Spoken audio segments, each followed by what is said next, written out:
About it all. Nope, but I do have to stop and get a pop. Where's the thirds? Dude, that sounded good. Thanks. There's a gas station right there, and I thought there was another one. Yeah, there's another one down to the left too, but that's probably gonna be the easiest. Over here.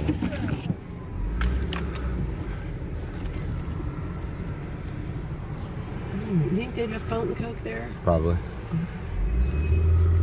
It's worth a shot. It's the best shot we got at the moment. You know, I should probably grab something to drink as well. Good morning, Weather Cat.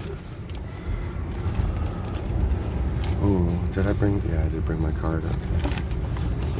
I wonder when we're gonna get some gas. Oh, we have to expense it. Oh, what's that mean? Just like get the receipt? Yeah. Okay. Yo, what the F?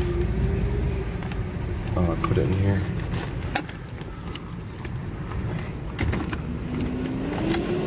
We're going to the rally right now. Are you gonna be in here or are you going in? I'm going in. Okay. I just gotta get my card wherever I slid it in. It's hard to see. There we go.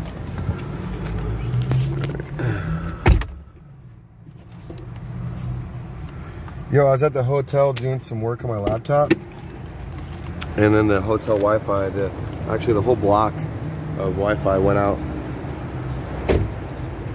So I had to deal with that this morning. What the heck?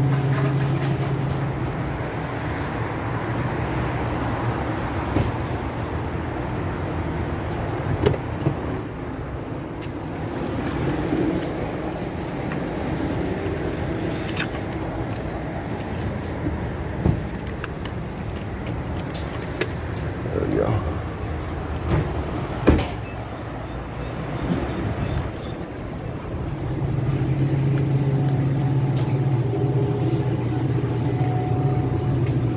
Snapple and water. Oh, look at this one. What's up, dude?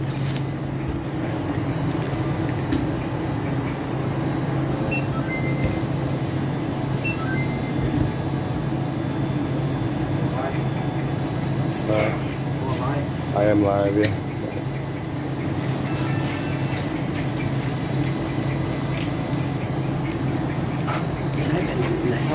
Sunflower seeds. You excited for the rally? Oh, can you say something? YouTube.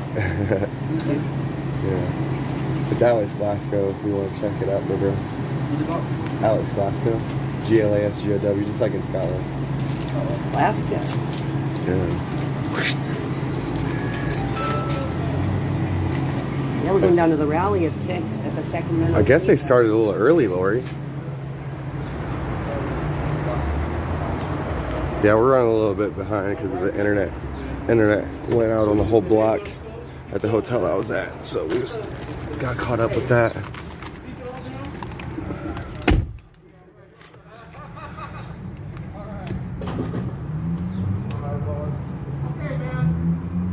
I'm saving my good gimbal for. I'm saving my my good gimbal for the rally. I gotta get something to drink here.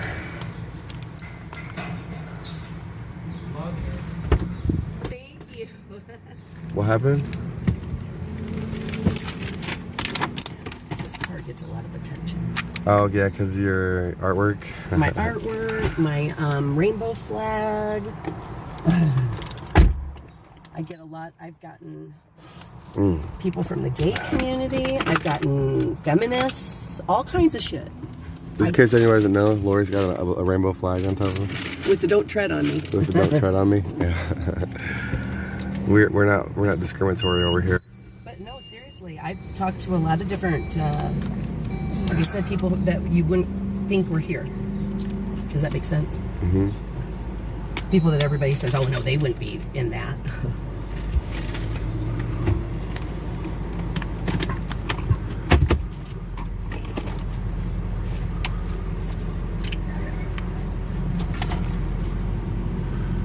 AMC says, Alex, where you at today, buddy? I didn't get a notification. Oh, that's weird. Yeah, I just started streaming. Proceed to the route. Looks like I was a little worried. Tons of people there. Yeah, they started a little early, Lori. Well, oh, and Blanca, I met your aunt yesterday. What did you say? Texas texted and said that parking was a real hard time. So we may have to park a little further away, or I could drop you off and then I can go park or something like that. Yeah, that'd be cool. That'd be cool. We'll figure it out when we get there. Turn right onto Bradshaw Road. I figured we'd have then to walk make a quite a U-turn. ways. Yeah, because I guess it did start a little early, so I bet you the parking is kind of messed up right now. That's Well, okay. with us and everybody from the rally, I would think. Yeah.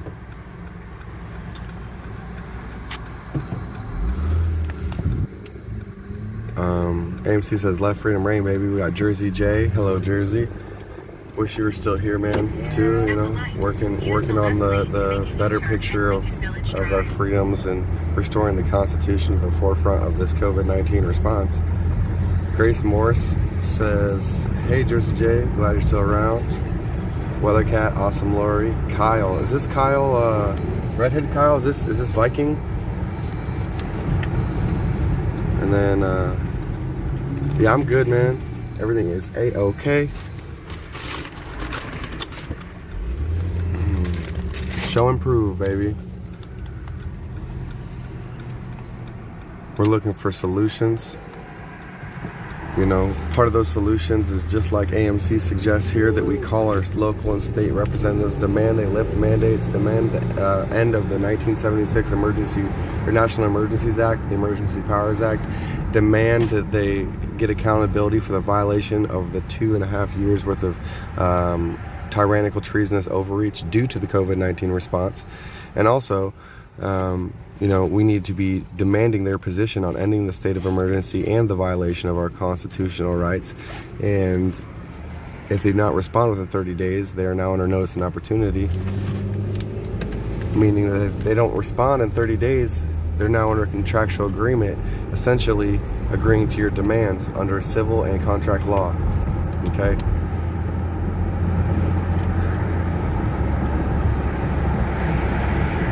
Also, I recommend everybody go over to the Palmdale Freedom Coalition.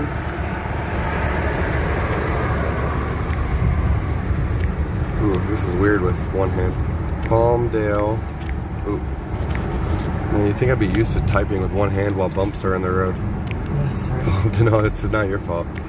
I do it to myself all day. Palmdale. Oops.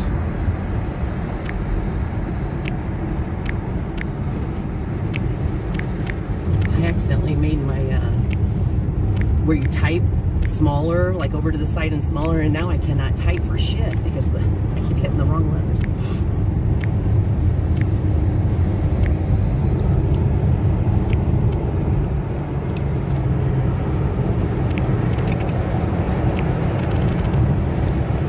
Oh, geez. You know, I'm just going to have to scratch that.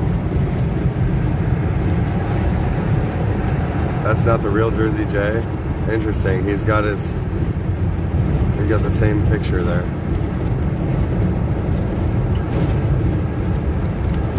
Hi, Carol. But yeah, go to PalmdaleFreedomCoalition.com. I recommend everybody go over there and check out what they're doing in Palmdale. They won their freedoms back, and they're challenging the county to sue them, which the county has not stepped forward to do so because they know they will lose. It's a violation of human rights. Remdesivir is no good, guys and gals. Remdesivir is a poison. It's a toxin. Okay? And there is now more vaccine deaths than there is COVID-19 deaths. Okay? The state of emergency is over. The state of emergency, if there was one, is the corrupt politicians. Actually, you know what? We could say that there still is one, due to the corrupt politicians and the money-hungry greed and tyrannical overreach of power, infringing on people's human and unalienable rights. We are going to the rally here in Sacramento because if these legislative bills get passed into law, then it's going to be bad for the whole country.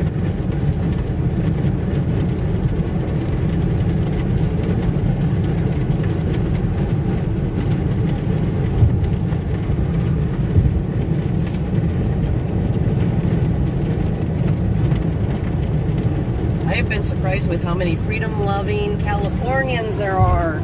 Freedom-loving, American-loving for Californians.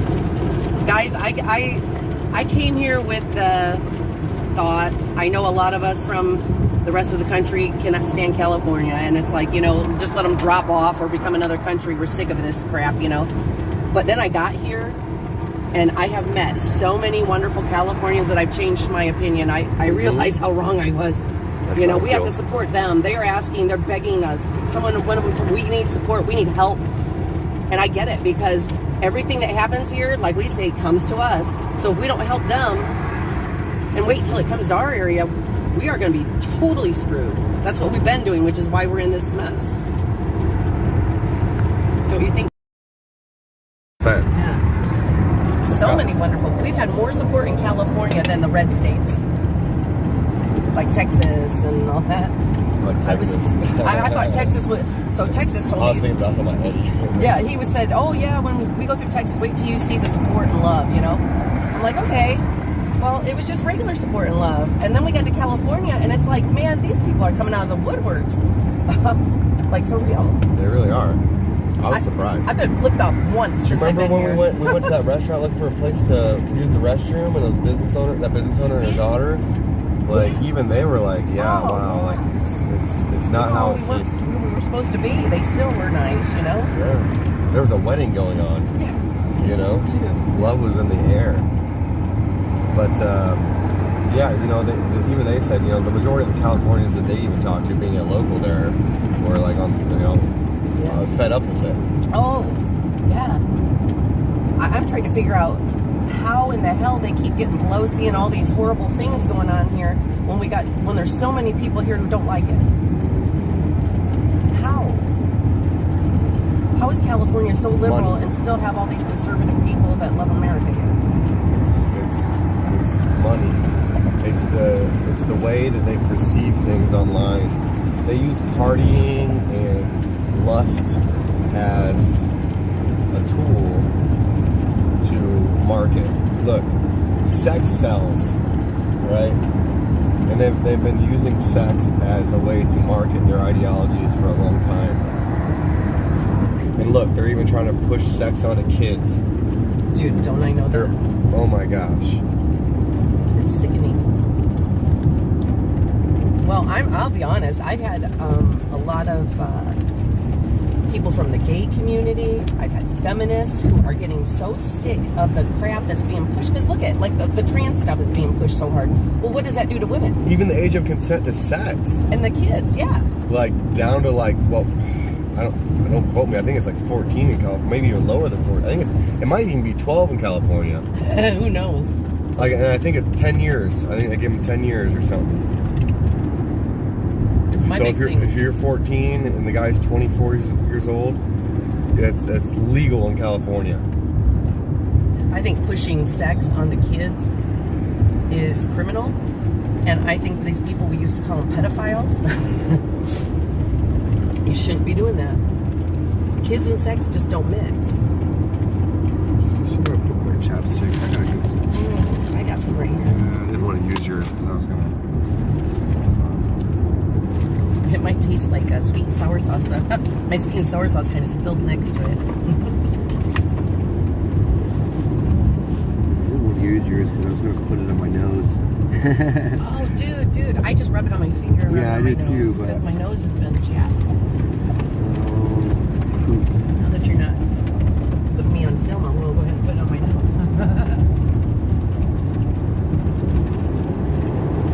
Yeah, the official rally starts at noon. Yeah, I'm gonna do that too. I can't find mine. Yeah, just rub it on your finger.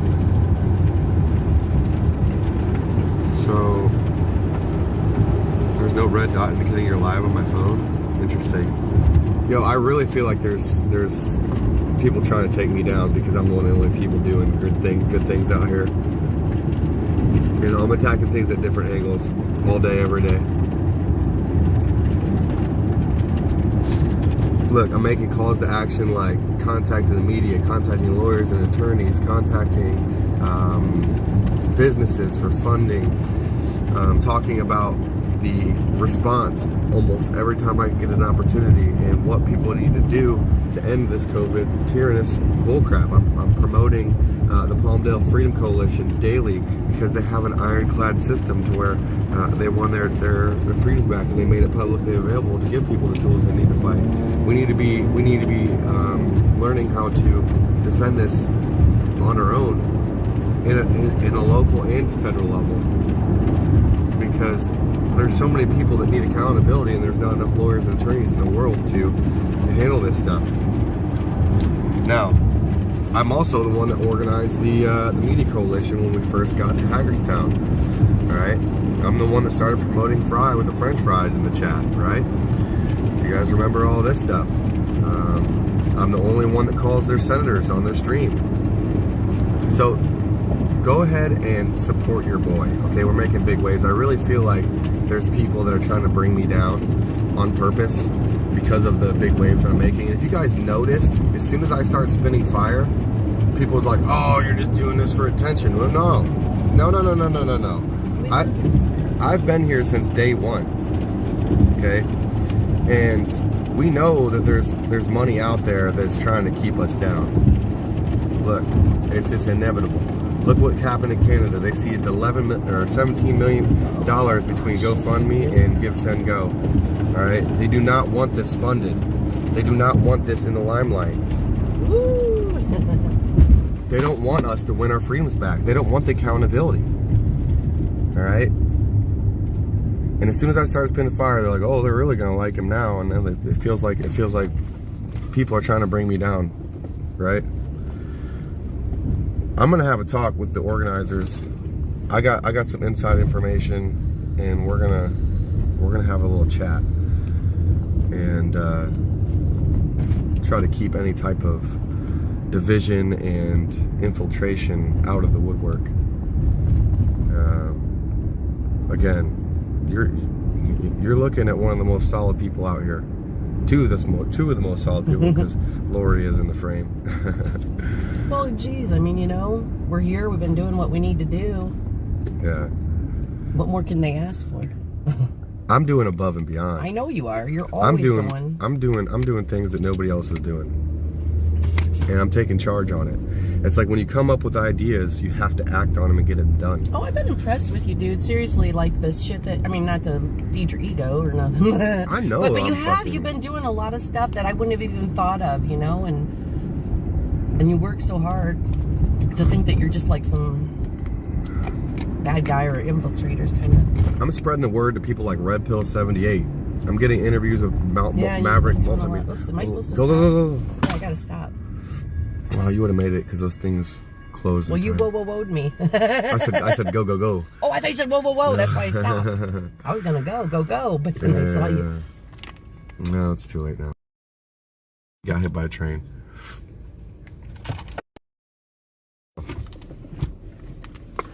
Don't let them bring your boy down. Okay? Stop any rumors right in their tracks. I'm giving out money. I'm giving out flags. Okay? We gave away American-made flags the other day to 4 different people. William Owen, Grey Wolf, Mike Landis, and Eddie. Oh, did Eddie get one too? I gave the Don't Tread on Me to Eddie. Oh, good. Okay. And we also gave $100 to the kitchen. Okay, we've been trying to get people fed. We've been pushing the awareness like it's nobody's business, and that's just how it is. They want to bring down anybody that, not just you, the convoy, and anybody that's really doing anything. I really believe that's what it is. You personally, it's not about about like just Alex. It's about anybody who is really doing something. They want What the heck is this? The road, and then they stop the trains. Oh, really? Right there. And make us wait while people get on and off? While other people get on. What the heck is this? Only in we got a rally to California. get to, y'all. Only in California. Dang. Well, I'm glad you said you'd drop me off. Oh yeah. Where's that turn?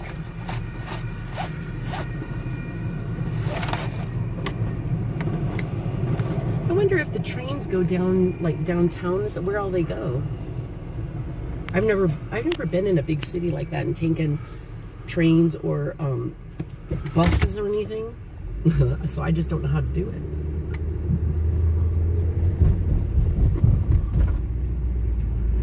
I have a friend in England though. Do you? And I would talk to him all the time. You know, we'd just be talking, and I'd be here. He'd be on train. He doesn't even have a driver's license. He's in his 20s. But you know, they don't need him there. They're always on trains and buses, or they walk. It's just, but it's different than here because it's so small. We need driver's license and cars because we have such long distances to drive and stuff. I think, at least in my area.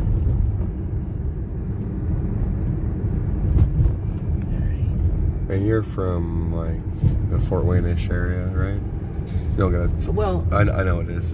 Yeah, about an hour away. But I mean, you know, it's just a regular America. We don't. It's not a big city. You have to drive to go anywhere. You don't have a lot of buses.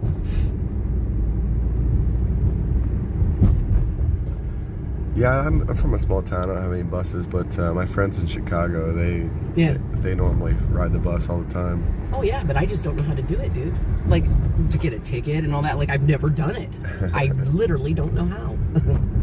I'm sure it's easy. Oh, I'm sure it is. Go to the desk, get a ticket, and then find your little port. I wanted me to turn left here, but I think I'll go up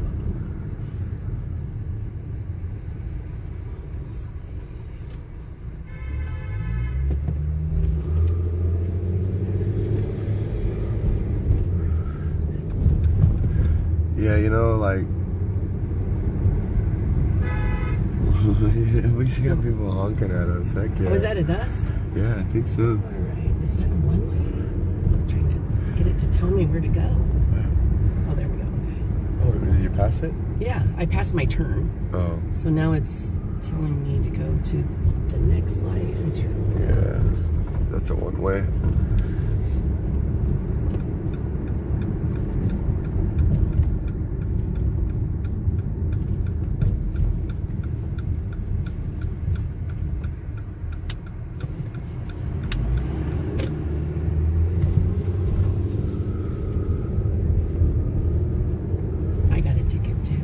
Did you really? In DC. What'd you get a ticket for? I ran through a red light. Oh. I did it too. I was trying to keep up with somebody going through the light. They kept going through yellow lights, and I was like, nope, not this time. I'm glad I didn't, because I've only got one ticket. $150.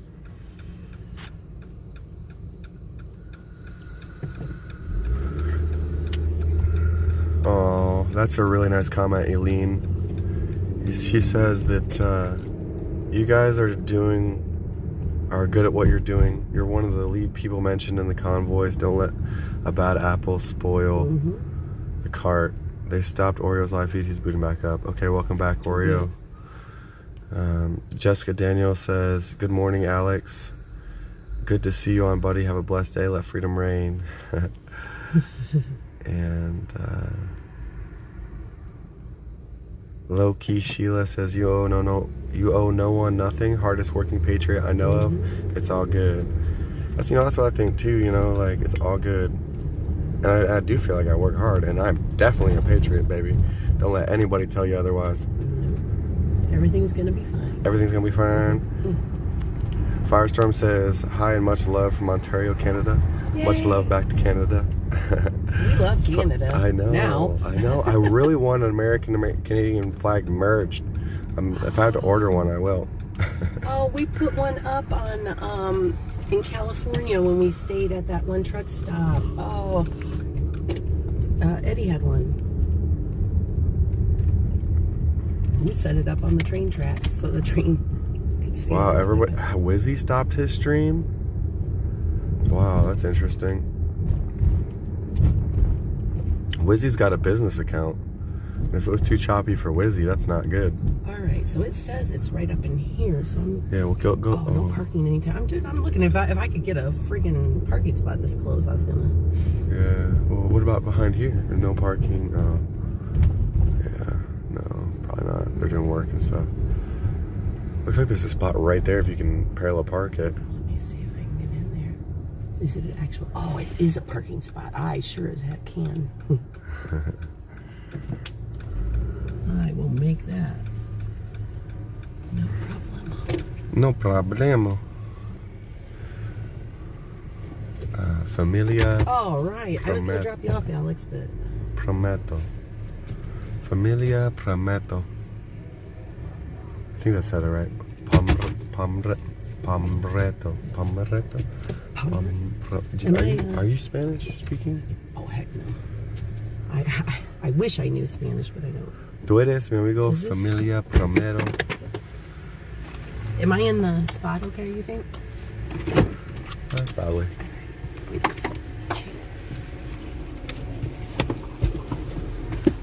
Alright, we can put the parking in.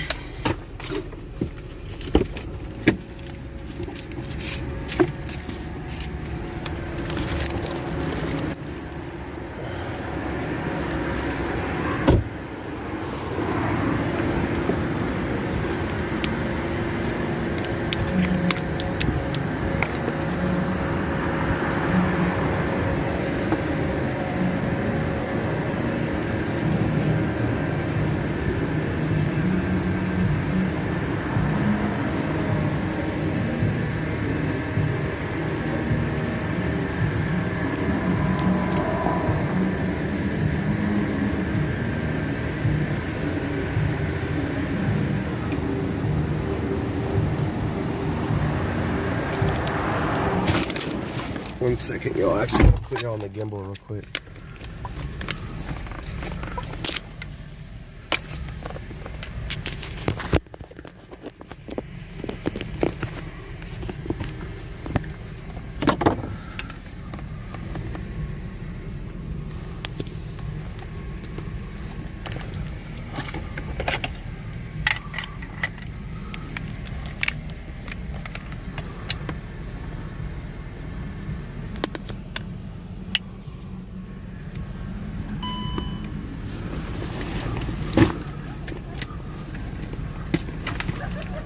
Okay, I put parking. I paid for 3 hours. Okay. That should work, right? Yeah. I'm gonna get out my I'm going bullhorn. to set my timer so that I can know when it's... Going on. Gotta put my. I gotta secure some of my items here.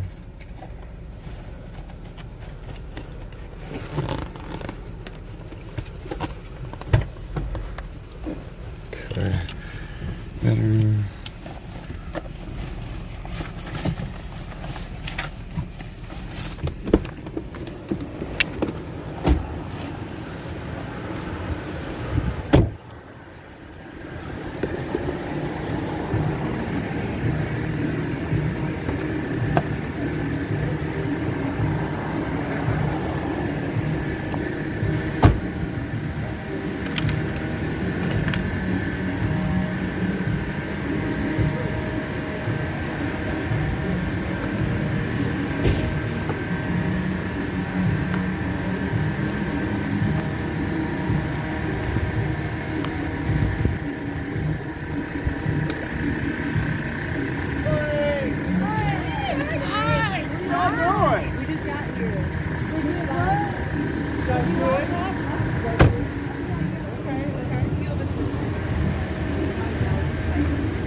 They're on the north side, which is this side.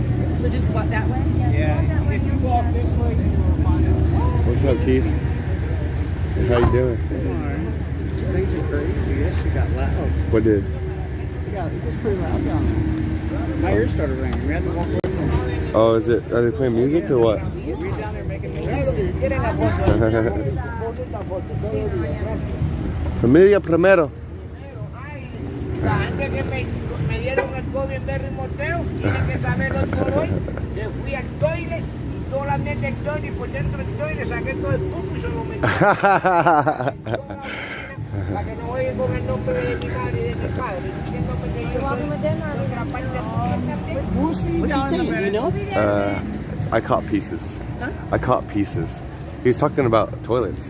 Oh. Then he's talking about poop. Did you see the toilet yesterday? I went to go in and like there was literally shit on the floor. There was shit all the way Wait, up which out of one? it. Oh, the porta potty. the porta potty. So then Texas comes by, right? And I'm watching, and I saw him walk up to it. I'm like, hee hee hee hee hee. He opens it up. I saw him whoop and walk right back out.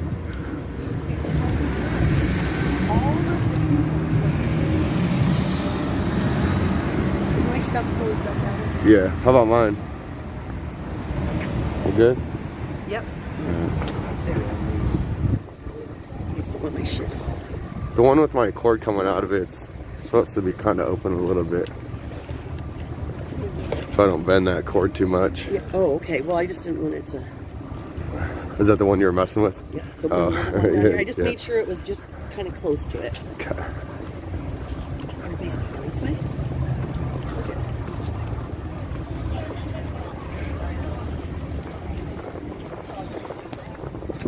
Huh.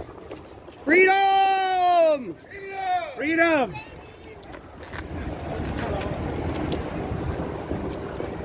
Oh, we're all about medical freedom.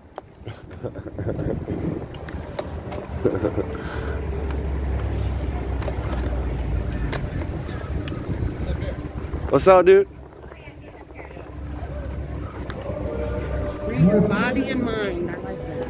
California residents and citizens of the United States, tonight we are voting today. In fact, today, And I put my boots on, dude. It's cold. Boots on the ground. Boots on the ground. My boots are in my truck. But Mine are combat boots. I'm ready for war. some of the policies surrounding COVID and some of the dangers related to it, or they are people who have spoken out. I think they're gonna come through. Let's let them come through. Basically taken their First Amendment rights to heart, and they have allowed all of you to know more about the policies, the draconian policies, the tyrannical policies that have been released. So we are hoping that you will join us. We will have Christina Hildebrand, Orion Heatley, Michael Hung, and here we go. Anthony Tremino, Chuck Biddles, Cindy Sheehan, Mine is kinda spotty Stephen too, huh? I think Kirsch. it did. Oh, I'm talking about my stream. So Dr. Paul Alexander couldn't make it today, but we have an audio feed for Dr. Paul Alexander. We'll be hearing from Sherry from Take Action Canada, who was instrumental in organizing the Ottawa protests. And we will hear from Scotty. He is also Take Action Australia. And here today, I'm representing Take Action America. It's an international coalition that's taking this fight globally.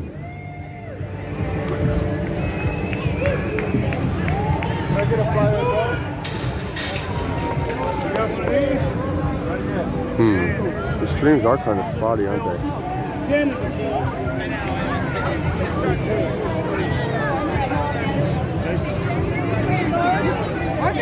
I'm only running. So beautiful there. That looks more like Florida, We but hope you hear the Avenue. We're not going nowhere.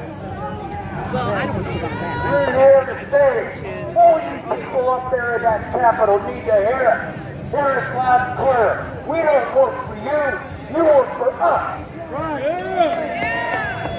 We are here. We're not going nowhere.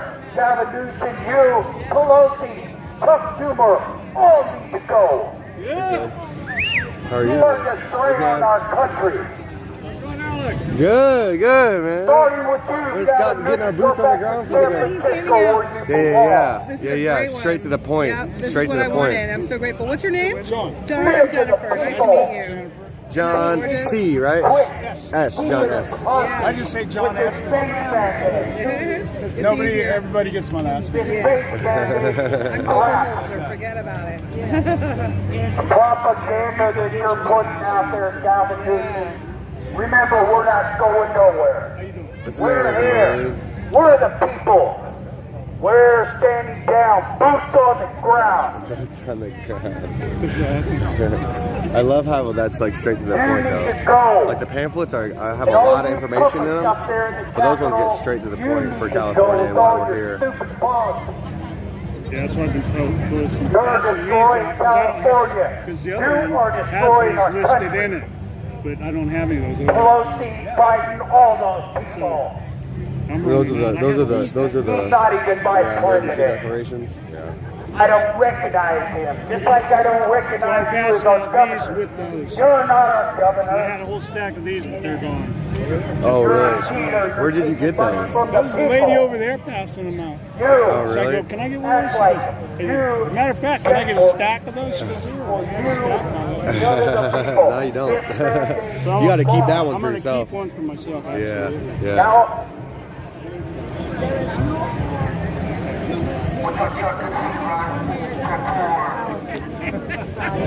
Everybody's in the right place. Don't worry, you're in the actual right place. You're going to hear from medical doctors. You're going to hear from industry leaders. You're going to hear from veterans. And you're going to hear from the People's Convoy representatives. All right? 10-4, everybody. 10-4. Roger that, brother. We're not going nowhere. We're the people. We need to get this governor out of here. He's destroying our country. He's destroying California. That man needs to go. That's right, hoorah. You need to go, Gavin Newsom. You need to go now. You've been in that Capitol for too long. You need to pack it up like Pelosi and head for San Francisco. Stay out of the Capitol. And all you people up there in those windows seeing us, we're here for the duration. Is it buffering still? This convoy If it's buffering, let me is know. going to stay. And the people are not going nowhere either. You see all these people out here? These are true patriots. They love our country, not like you. You don't love our country. You're like Pelosi. You're a sellout. Gavin Newsom, you're a sellout. I got a name for you. It's Gavin Newsom. You're not even worthy to be the governor of the state of California. Just testing. You need to pack it up and leave because these people are not going to leave. These are true American patriots. They love our country. They stand down for our country, like me. I spent I like 30 it. years in I the like what United he's saying. States Marine Corps. And I'll tell you right now, We need a lot more military members up in here. Are you former military? and all these people here 21 don't years like your ago. bullshit policy. And no, I never went in the military. I was in the We're age boots on the group ground. when We're not going junior nowhere. and We're high school staying Vietnam here. War ended. We love our And so country. they All stopped these the people draft love our and signing country. up for it. Not like you For and a couple Pelosi. of years, you didn't have to Sellout. sign up for it. No, They were, it was real difficult to get in back in those days because they had more people and and Kamala laws Harris. over. You guys are all jokes. You're a I sellout. couldn't sign up because I had Gavin, tattoos. You need to go and you need to go now.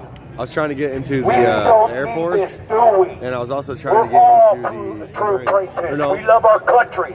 We love our Okay, people. friends. the Army. The Marines, they're like frontline. This is an amazing gathering, and thank you for all coming here. Oh, Joel's all looking you nice. out there who are walking by on the streets, we're here to rally. We have some important speakers here, and we want your attention. We are the People's Convoy. We've traveled He's gonna do a video across the United States. We've seen bridges full of people.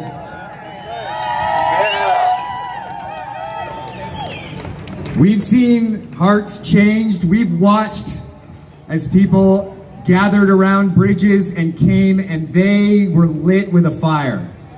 And we're here today to continue that fire.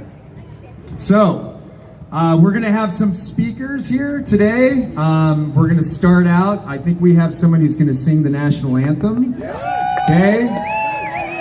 We're going to have the Pledge of Allegiance. We're going to have a prayer. And then we're going to get to business. All right? Thank you for being here. I got to go get some more of those.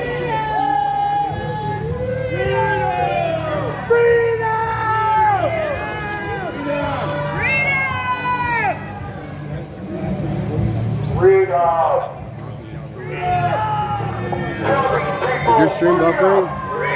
Is your stream buffering at all?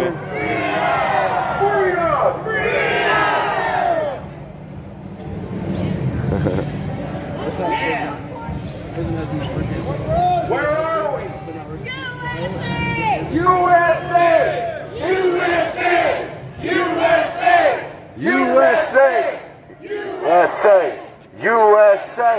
USA! USA!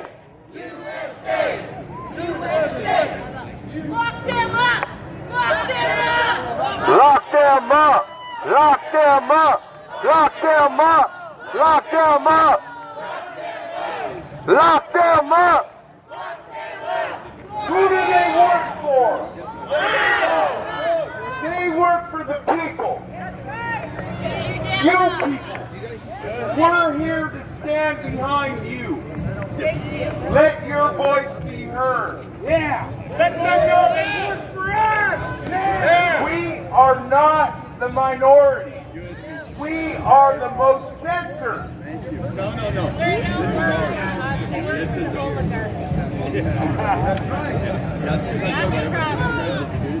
They forgot they work for the people. They're working for those people overseas that want this money from them off of you. No more! No more. No more! No more! Let's hear it, sister. Take the megaphone. We are the source of the political power, not them. They sit there in those seats. We have the power. We have the political power. We have what they want. And they're going to take from us. Not our children. The mandate. The declaration of national emergency that does not need to be. We do not have a national emergency anymore. It is over. And they want to keep that power. We will not let them keep that power. We will take that power back. Because we have the political power. They are to represent us. And they have not represented us at all. Those bills come to your door and ask you what you wanted. Did they ask any of us what we want? They did this on their own. I didn't get it all. We all know our tyrannical bills. They want to turn California into a communist state. Look what happened to Canada. They're no longer free. It is a communist nation. At our own door. On our own soil, North America. It is no longer Canada and America. It is North America. And that's what's scary. That should scare all of us. That now communism is on North American soil.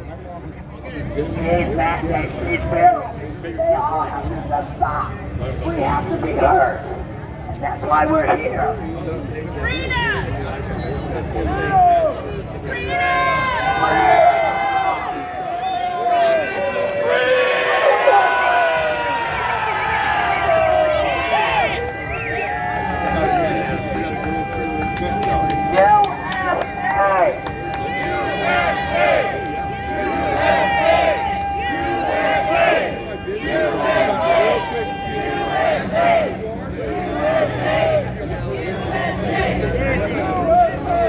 Brothers and sisters, I got a real quick PSA. Is there a Cynthia Power out here? We found your debit card. That's the Lord. They found your debit card.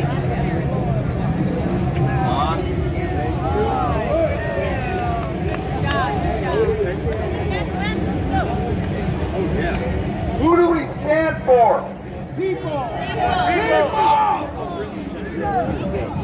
On three, rocket. We the people. 1, 2, 3. We the people. We the people. We the people. We the people. We the people. We the people. We the people. We the people have had enough. You need to go, Newsom. Tell us. Tired of you working for yourself and not for us. You should be asking us what we want, not what you want. We've had it. We've had enough of your tyranny. We the people are not going to put up with it anymore. We're here for freedom. Freedom! of here, Newsom! We've had it! Get out of our house! Pack it up.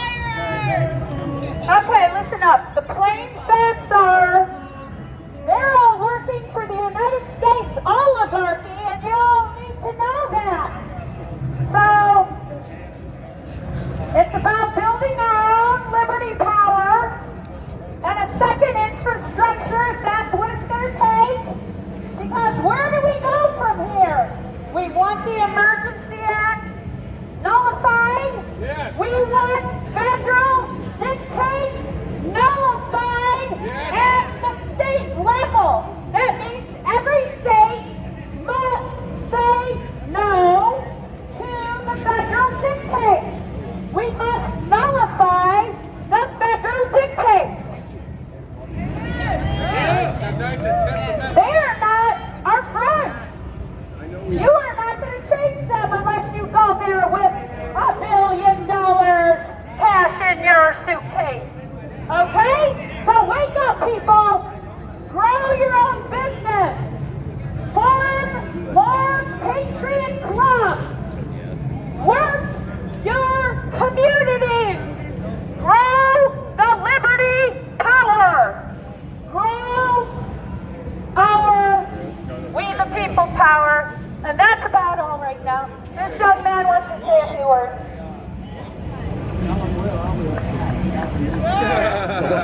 Truckers getting right. We gotta get Gavin Newsom to pack up. He introduced the state of emergency. I was in that building right there not that long ago to tell Senator Penn in his long COVID hearing that they need to get rid of their mandates. Literally, they proposed 2 bills, SB 866, which lowers the consent for COVID-19 vaccination to 12 years old. And they also introduced SB 871, which requires all kids 0 through 17 to be vaccinated to go to school, daycare programs, and camps. I think this is ridiculous. I am done and I am fed up. Newsom extended the indoor mask mandate, he extended the school mask mandate, and you have your kids coming back with a speech impediment because they had a mask on all day at school. And so I hope that you are with me and that you will get and fight the civil declaration in the California Assembly and just 5 seats in the state Senate to break the supermajority. Are you with me? Thank you very much. All right, perfect timing. We're going to start the rally now. And I'm going to say a few words before we start. I've been with the People's Convoy for just shy of 2 months. I've been on the bridges. I've seen the tears streaming down the faces of people who sometimes drove 10 hours. 10 hours for one glimmer of hope. They watched as those cars and trucks and their flags came under the bridges, and they heard those horns of freedom. They need us. California, we have a tremendous burden to bear, but that burden defies gravity when we come together to bear it in love.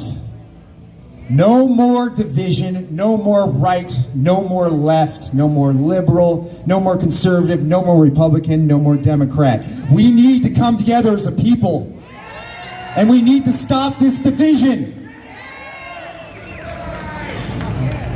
Tell us, brother. Freedom! To get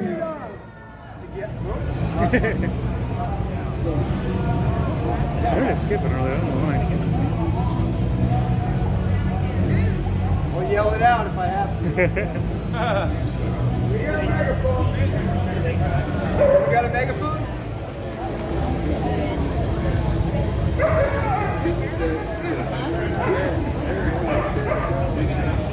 Let the dog say what he wants. There you go. Okay. Here. We can still do it. Mine's loud. I think mine's louder. Here you go, Joe. Is this working? I like this better anyway. Turn up the volume on the side of it. You can get louder. Turn up the volume on the side of it. Yeah. Right here? Yeah, yep. Hello? Hello? Hello? All right, we're all the way up. Okay. Together we'll peel back the fingers of the hand of oppression that is holding this nation. It just takes a small act of courage, and it resounds. It resounds like a lighthouse over a dark ocean. We've lit a grassroots fire going across the United States in the People's Convoy, and that fire is going to burn brazen in the hearts and in the minds of the people of this great nation. We are the people. Yeah! We have been tasked by our founding fathers to regulate our government and to check the abuses of power. That's our job as people, and we need to have the courage to take that job. So, going across the United States, me being kind of the California snowflake that I am, was a little intimidated when the People's Convoy got together in casinos and in our campsites to utter a battle cry. But today, I'm going to utter that battle cry because they have given me courage and strength. The things, the ways, the peoples, the hearts we've changed. So I'm not going to hold back, and I hope you too can take encouragement from this. Freedom! Yeah!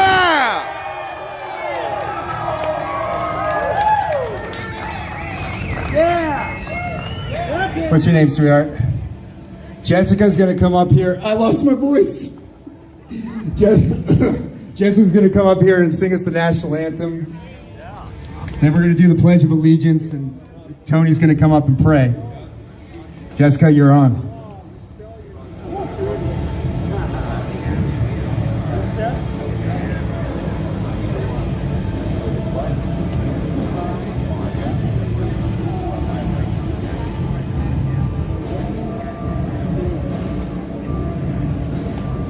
I think they're almost done.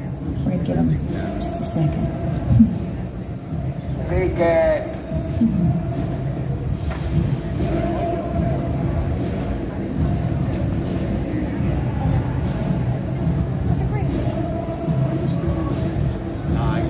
Oh, say, can you see by the dawn's early light what so proudly we hailed at the twilight's last gleaming, whose broad stripes and bright stars through the perilous fight o'er the ramparts we watched were so gallantly streaming, and the rockets rang clear, the bombs bursting in air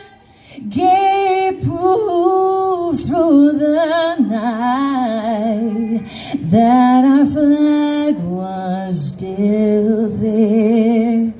Oh, say does that star-spangled banner yet wave o'er the land of the free and the home of the brave.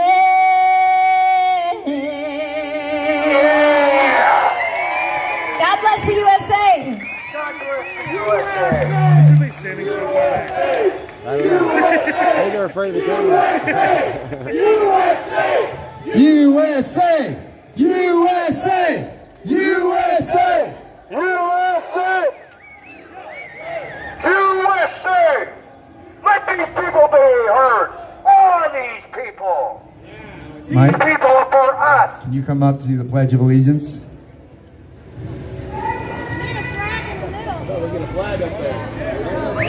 We need a flag.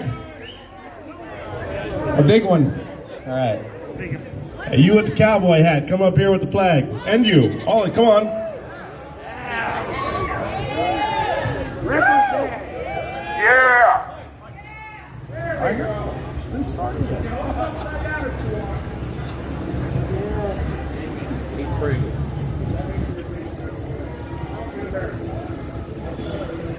I pledge allegiance to the flag of the United States of America and to the republic for which it stands, one nation, under God, indivisible, with liberty and justice for all.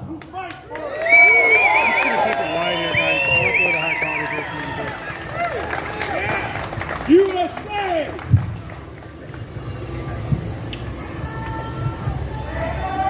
All right. Tony, he's a pastor that took me in when I was disheveled. I fell out of my car. I had coffee all over my shirt. And he said, I'm putting my coffee cup over here, man. Don't knock it over. Sure enough, I did. He came back, he said, you're staying with me for the rest of this trip. And he took me in. He gave me a warm bed, and we had a lot of good laughs together. And he's been my spiritual counselor and guide. He's taught me to believe in prayer, and I do believe in prayer now. And Tony's gonna have us bow our heads and pray. He's my favorite liberal friend. God showed me something when I joined the Convoy. I'm an evangelist by heart.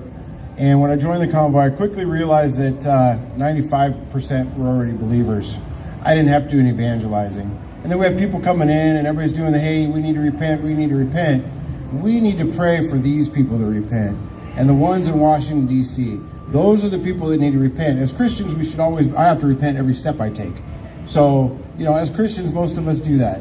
But what we really need to pray for as a country is that these people repent. They need to realize and see who God is and have a change of heart, right? So I'm going to pray for that today. God also showed me one other thing, and I had to do a little bit of research on it.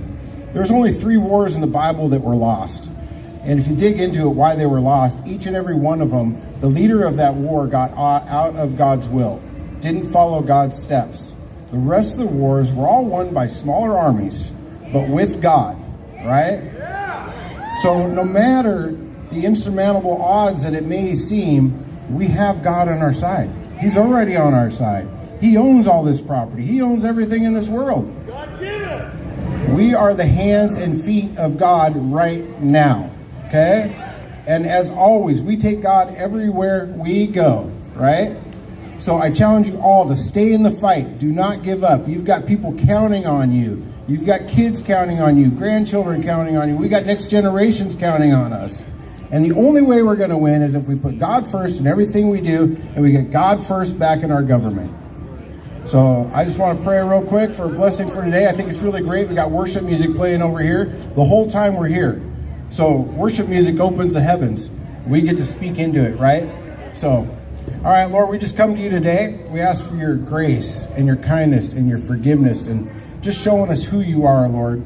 But more importantly, taking over this property and allowing your spirit to flow through to these people that need to repent and need to know you. Because if they know you, they can't possibly have these bills become a concern. In 2 seconds, it would be out of their mind. They would never make it to the floor of any Senate, of anywhere in any government, because these are not your bills. These are man-made bills designed to remove you from government, Lord, and we place you back in government. We call you back into government, Lord, and we look forward to what you're going to do, and we look forward to the miracles, literal miracles that you're performing every day and that you will continue to perform, and we thank you for it, and we'll be grateful for it, Lord. So we thank you. We give you this day in Jesus' name. Amen.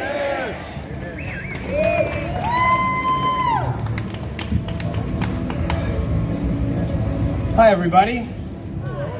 Thanks for coming out. My name is Joshua Coleman. I have two little boys, Otto and Fenton. My oldest son, Otto, had an adverse reaction to vaccination after his 17-month round of shots. He ended up with something called transverse myelitis. Now, this is a known potential adverse reaction to vaccination. Otto went from walking, running, and climbing to no longer being able to move his legs at all. He will spend the rest of his life in a wheelchair. Now, most people are unaware of the kind of injuries that can happen from vaccination. Years after this happened, I ended up touring the country with my colleague, Polly Tommy, and we started documenting stories of vaccine injury. We video recorded interviews with parents who saw their children suffer from adverse reactions to vaccination. Even some whose children died from vaccination. These were powerful stories, and we documented these to show people the side of vaccination that isn't talked about. The ugly reality of the potential devastation that can come from an adverse reaction to vaccines. Now, these videos got a lot of circulation for about a year before the shadow banning and censorship really hit. And now they've been completely removed from all social media websites. And this is one of the big problems that we're dealing with here, is that a lot of people think vaccinating is like taking a vitamin. The more you take, the safer you are. There's no thought about a downside because that's not talked about. And even when it is, it's diminished as being extremely minimal. This state, and of course the world, needs a better education on the vaccine program and why vaccine mandates are unethical, unconstitutional, and flat out dangerous. I co-founded the organization Vias for Vaccine, which now concentrates on educating people publicly. If people understand how potentially dangerous vaccinating can be, they won't support vaccine mandates. So we've literally just launched a campaign to help fight against these bad vaccine bills. We have a website. It's called whoispan.com.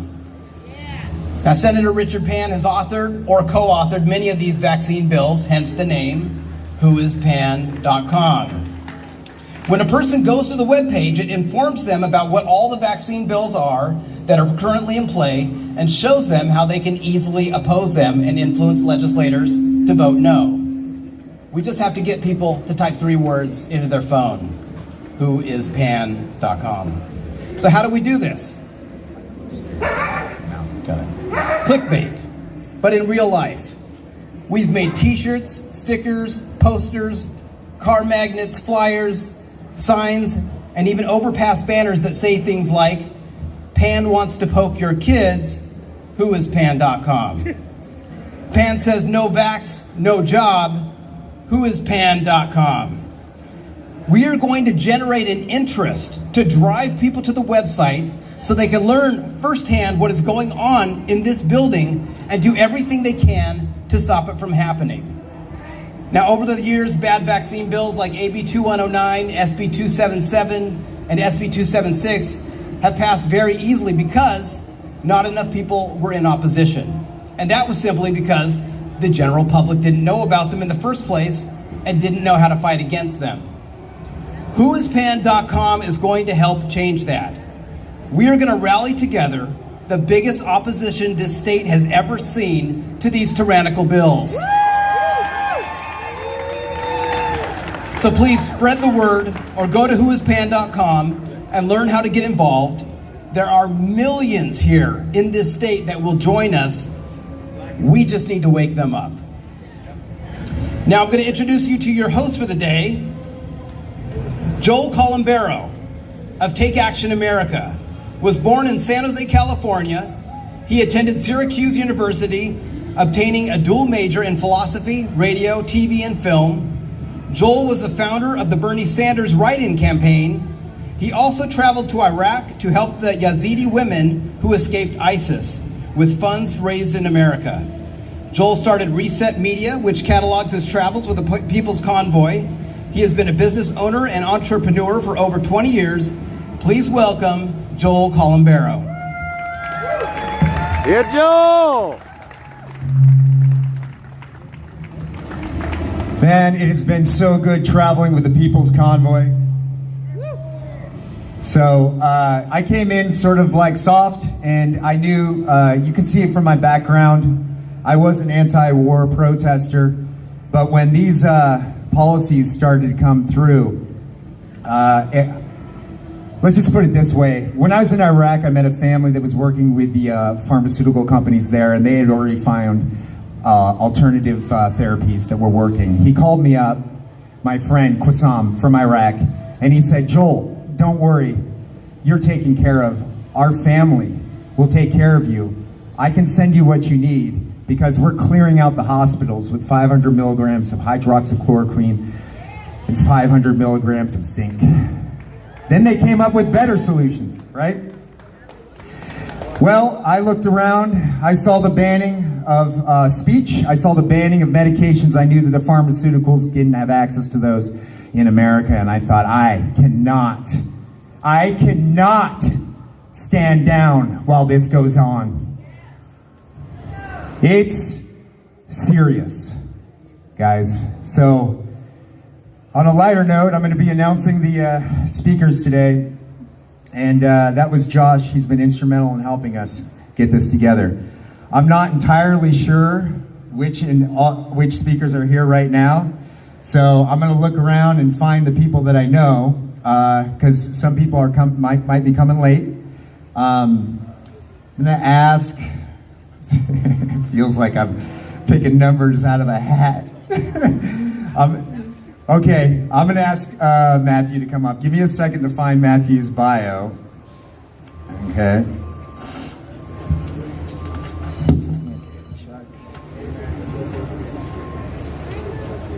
Do we have a bio for Matthew? All right. Mike Dallas. You know what? Hey, Matthew, I want you to come up here and you can give us your bio. How about that? Problem solved. Never mind, I got it. It's the first page. Look, guys. Yeah. At least we can laugh about it. This is Matthew Oliver, obviously. Matthew Oliver is a local businessman and the owner of House of Oliver, who loves God, his country, and his region, and refuses to allow the woke mainstream agenda to swallow up the things he loves. He has been on the front lines fighting for our freedoms and for our rights, and he is not about to stop now. Matthew Oliver. Let's see if my speech is in there somewhere. Find it. Wow. Hey, I got news for you guys. We got some work to do. We can tell by today that we are far from finished. Because for some reason, people think that this is over, and we are not over. It is not done. We've got work to do. Let's give a shout out to all of our truckers who are here today. Come on. Yeah.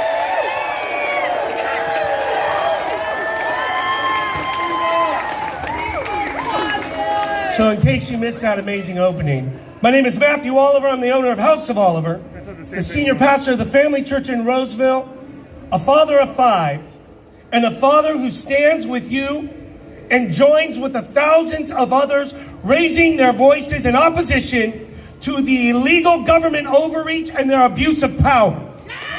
Come on.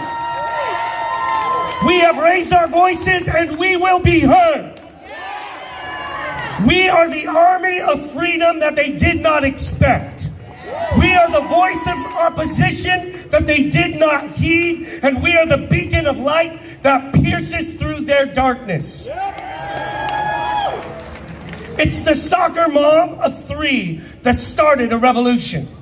It's the single mom working 2 jobs that birthed a movement. It's the young family that saw the injustice and would not stay silent. It's the father who fought for his children's health and safety and brought down a sadistic dictator. And it's the truckers who have sacrificed those hours and days to raise their voices and stand together with us today. Much like an evil empire, our governor sought to take land that was not his, to invade the lives of our health and safety as though it was his own. He should be accused of war crimes of medical rape. He should stand trial for the death and murder of the thousands of young lives that have committed suicide due to his overreach and abuse of power. He should be held responsible for the countless lives that have been destroyed by a medical experiment doled out on the masses. Yet there will be no high court that will hold this governor accountable. There is no court of justice for his evil reign. His justice will be determined here by we the people. Yeah! By the thousands of parents who have awakened in opposition and have held him and his associates of evil responsible. And today, we have found him guilty on all charges.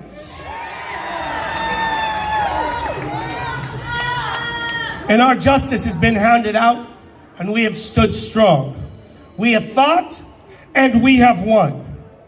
And we are not finished yet. Never. See, like other dictators, our governor has fled the scene while this rebel force of parents have fought back for freedom. We've shocked the world with our resilience, and we have won some decisive victories. Most recently, the last-minute workplace vaccine requirement by Democrat Assemblyman Evan Lowe, AB 1993, failed to gain any traction. And Democrat Assemblywoman Buffy Wake's last-minute attempt to revive it for workplace vaccine mandate fell apart. We defeated SB 871, the student vaccine mandate, with the bill never receiving a single vote. And we have Newsom on the run as he announced that the executive student vaccine mandate for schools will be delayed and is virtually dead in the water. AB 455, vaccine passport, defeated. Good. AB 1102, employer mandate, defeated. Good. SB 920, medical board inspection over COVID vaccine, defeated. SB 1464, police defunding over COVID enforcement, twice withdrawn, defeated. Good. And most recently, Newsom lost 5 cases before the U.S. Supreme Court over his church's shutdown orders. Come on, let's give a shout out. Yeah! We did that. Even the military. We the people. But it's not over. Nope. We are far from finished. Our goal is not a mere single victory. Our goal is to make sure they know they can never do it again. Lock them up!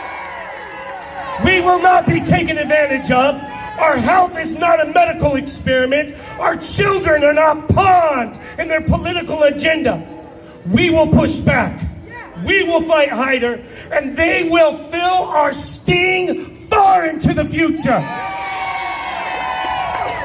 The memory of this stand will be felt in this election and the elections to come. So my charge to you is do not become complacent. Let us not be lulled into a false sense of safety. Let us not be plied with meager compromise. The stands that we have made and the stand we make, it will shape our children's generation and the generations to come. We must continue to stand. We must continue to fight. We must continue to raise our voices together in unity. Freedom! I want to say thank you to all of you for your boldness, for your fierceness, and for allowing me to stand shoulder and shoulder with each and every one of you.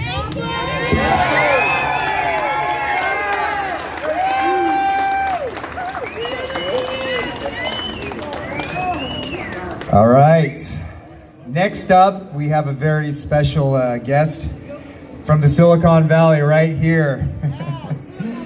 Yeah, the tech The tech empire has a person here who's not necessarily in line with their sentiments, who is a rebel, you might say, and a beautiful person. I'm going to read his bio right now. If you haven't researched or looked in to Steve Kirsch, do so. He's got some amazing interviews with doctors, and he is on the forefront of this fight. Stephen Kirsch is a former Silicon Valley high-tech executive. When the pandemic started, he started the COVID-19 Early Treatment Fund to fund researchers working on repurposed drugs, including fluvoxamine, which reduces death from COVID by a factor of 12. After he discovered his friends were injured by the COVID vaccines, he started the Vaccine Safety Research Foundation to spread the truth about what the data actually says. He has written over 500 articles on COVID vaccines, masks, mandates, and early treatment, which can be found at stephenkirsch.substack.com. Everyone, welcome Stephen Kirsch. Thank you. So it's stevekirsch.substack.com. Otherwise, you won't find it. That was a little bit of misinformation, unfortunately. So, how many people? Oh, okay. All right. Can you hear me now? Yeah? Okay, good. All right. So, how many people here read my Substack? Raise your hand. No. Awesome. So that's an opportunity for those of you who haven't to check it out. I'm an engineer, and the doctors and scientists have been silenced because they won't have their grants renewed or they'll lose their jobs and so forth. So it's up to people like me to talk to you about what the science says, because the scientists are not allowed to speak out. Okay, so I'm going to take my 10 minutes and tell you what the science says. So the first thing I want to talk about is the vaccine. So do not take any vaccines. That's what the science says. The science says it's more likely to kill you than to save your life. So why would you take that? In fact, it's also more likely that you'll get infected by COVID the more times you take the vaccine. So in the UK, if you take 3 doses of the vaccine, you are 3 times more likely to get infected with COVID. So why would you take the vaccine? Why would they mandate the vaccine? The only reason they would mandate the vaccine is because they want COVID to keep going and going and going and going so they don't lose power. We looked at the VAERS data. The VAERS is the Vaccine Adverse Event Reporting System. And that is the official system for safety data run by the US government. And what it says is that we have killed 400,000 Americans from the vaccine so far. Horrible. So if you actually look, that's there are just the ones that they 10,000 deaths. report. Those are all excess deaths. Just the ones they VAERS is report. underreported by a factor of around 41, which is something that the CDC doesn't want you to know. But we calculated it using CDC's own methodology. So 41 times 10,000 equals 410,000 Americans killed by the vaccine. Now, there is some good news in the vaccine. The clinical trials, if you believe the clinical trials, which we don't, but if you believe the clinical trials, then we saved 10,000 lives. So we killed 410,000 people to save 10,000 lives. So, in other words, we have a net loss of 400,000 Americans, all for nothing. That's what the science says. Now, we can confirm that because the embalmer data, we've talked to embalmers, and they see these blood clots in up to 90% of the bodies that they embalm. And these blood clots have never been seen before. They've only been seen in vaccinated patients. And you cannot live with these blood clots because they're solid from like head to toe. It's a little bit, sometimes smaller than that, but basically you can't live with it. And when you have up to 90% of the cases showing these blood clots, you now have the largest killer of people ever in the United States and the world. So this is what they've done. And there's a pathologist. He's one of the top 100 pathologists in the world. His name is Dr. Peter Schumacher. He did a study on 40 patients who died 2 weeks after the vaccine. He found that at least 30 to 40%, and that's a bare minimum, died due to the vaccine. Well, 40% of the people who died within 2 weeks of the vaccine is a huge number. The CDC says 0 people died from the vaccine. One of them is lying to you. Who do you think it is? Yeah, well, you know, Peter Schumacher, there's no reason for him to lie because his whole family is being threatened. Their life is being threatened if Peter Schumacher continues to speak out. So he shut up to save the life of his family. That's the kind of censorship that we're talking about. So let's switch over to mass. So here's what the science says. The science says that the best study ever done on mass and COVID was done in Finland. And that paper is out. It's on a preprint server, medRxiv. And it was, according to, not to me, because I'm a misinformation spreader, according to UCSF professor Vinay Prasad, this is the best study ever done on mass. What did it show? It showed that mass had absolutely no effect.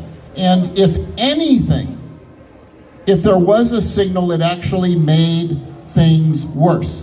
It made you more likely to be infected rather than less likely. That's what the science says. Of course, the CDC still thinks that it works, but they have no science to back it up. I'm just talking to you about the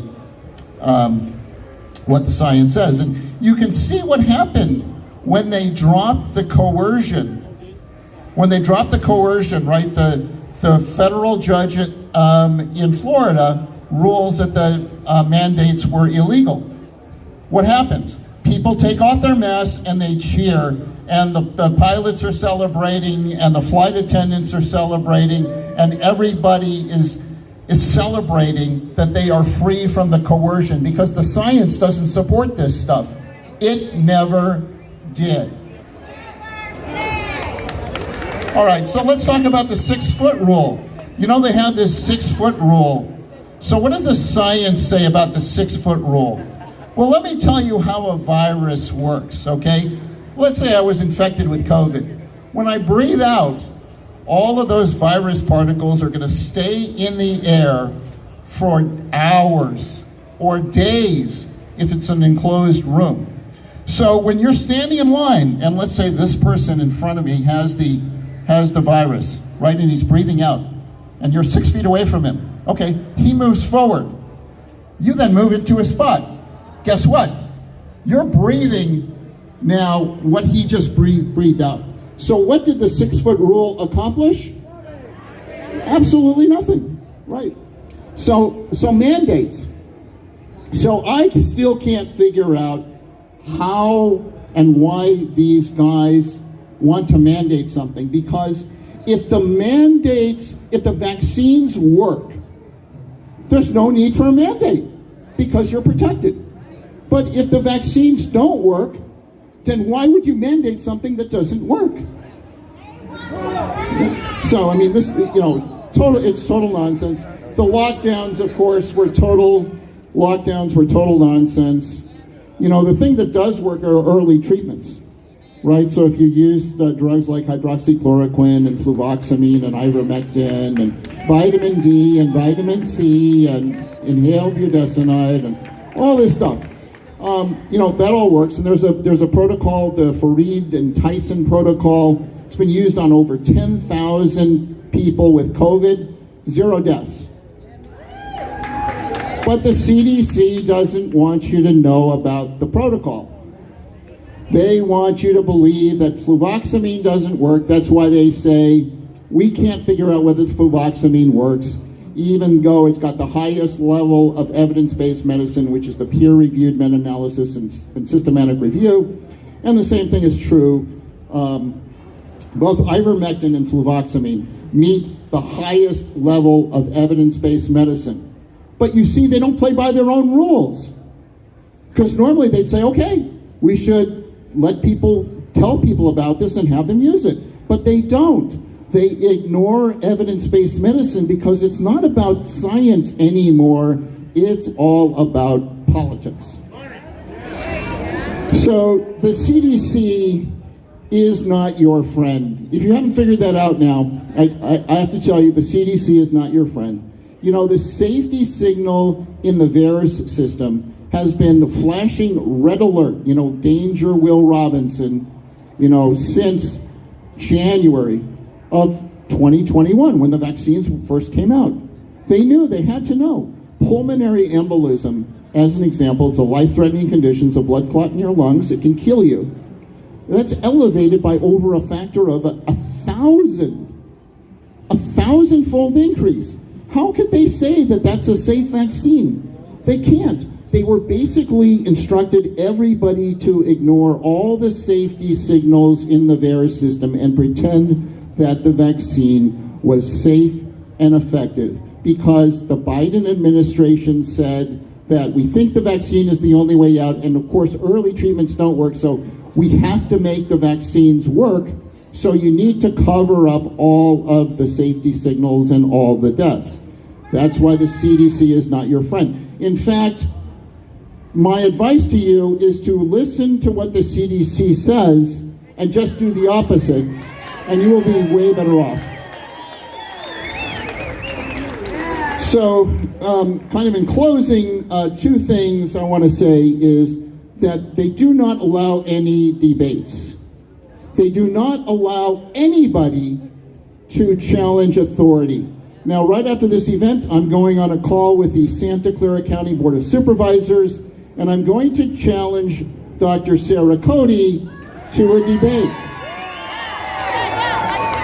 with all of us misinformation spreaders, because that's the only way they're going to end the misinformation, is to debate us, because censorship doesn't work, intimidation doesn't work, and all the other techniques, the deplatforming, the demonetization, all of those things don't work. The only way to silence us is to debate us.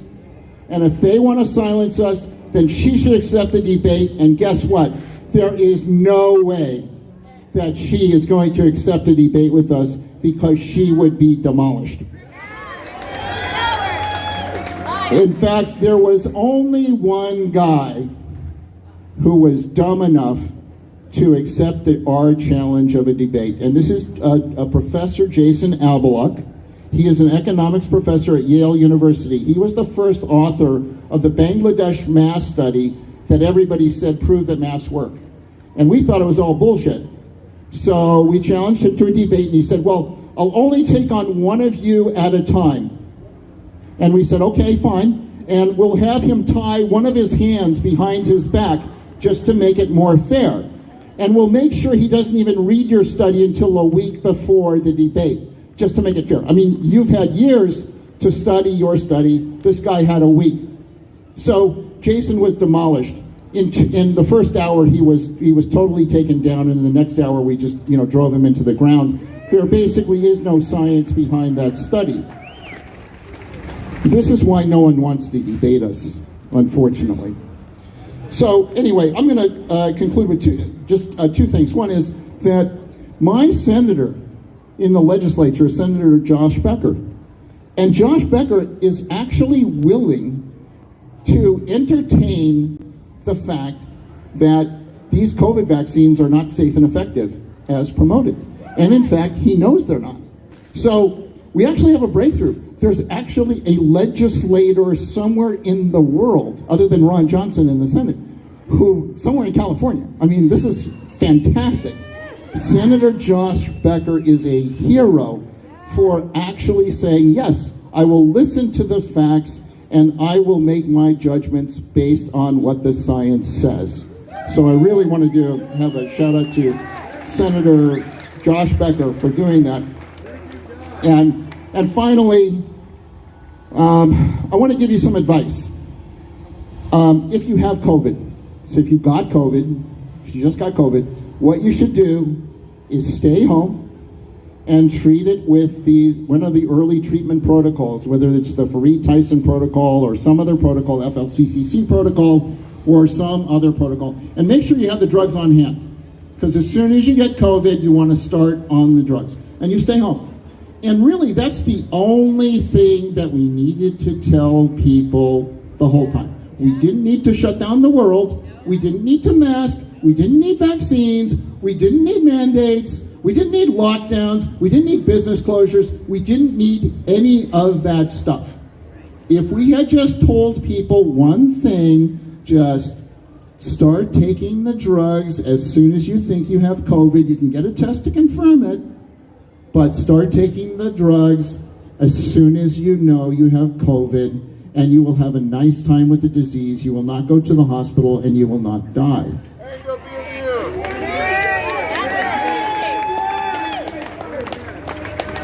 So, they basically try to make sure that you don't hear any of this stuff, and they try to make sure, like Google, when I send off my Substack, my subscribers say they have to actually use the search feature to find it, because it's like not in any folder, it's not in their spam folder, it's not in their promotions folder. I mean, they are doing whatever they can to silence this. There was an American Airlines pilot who landed the plane and had cardiac arrest just minutes after landing the plane.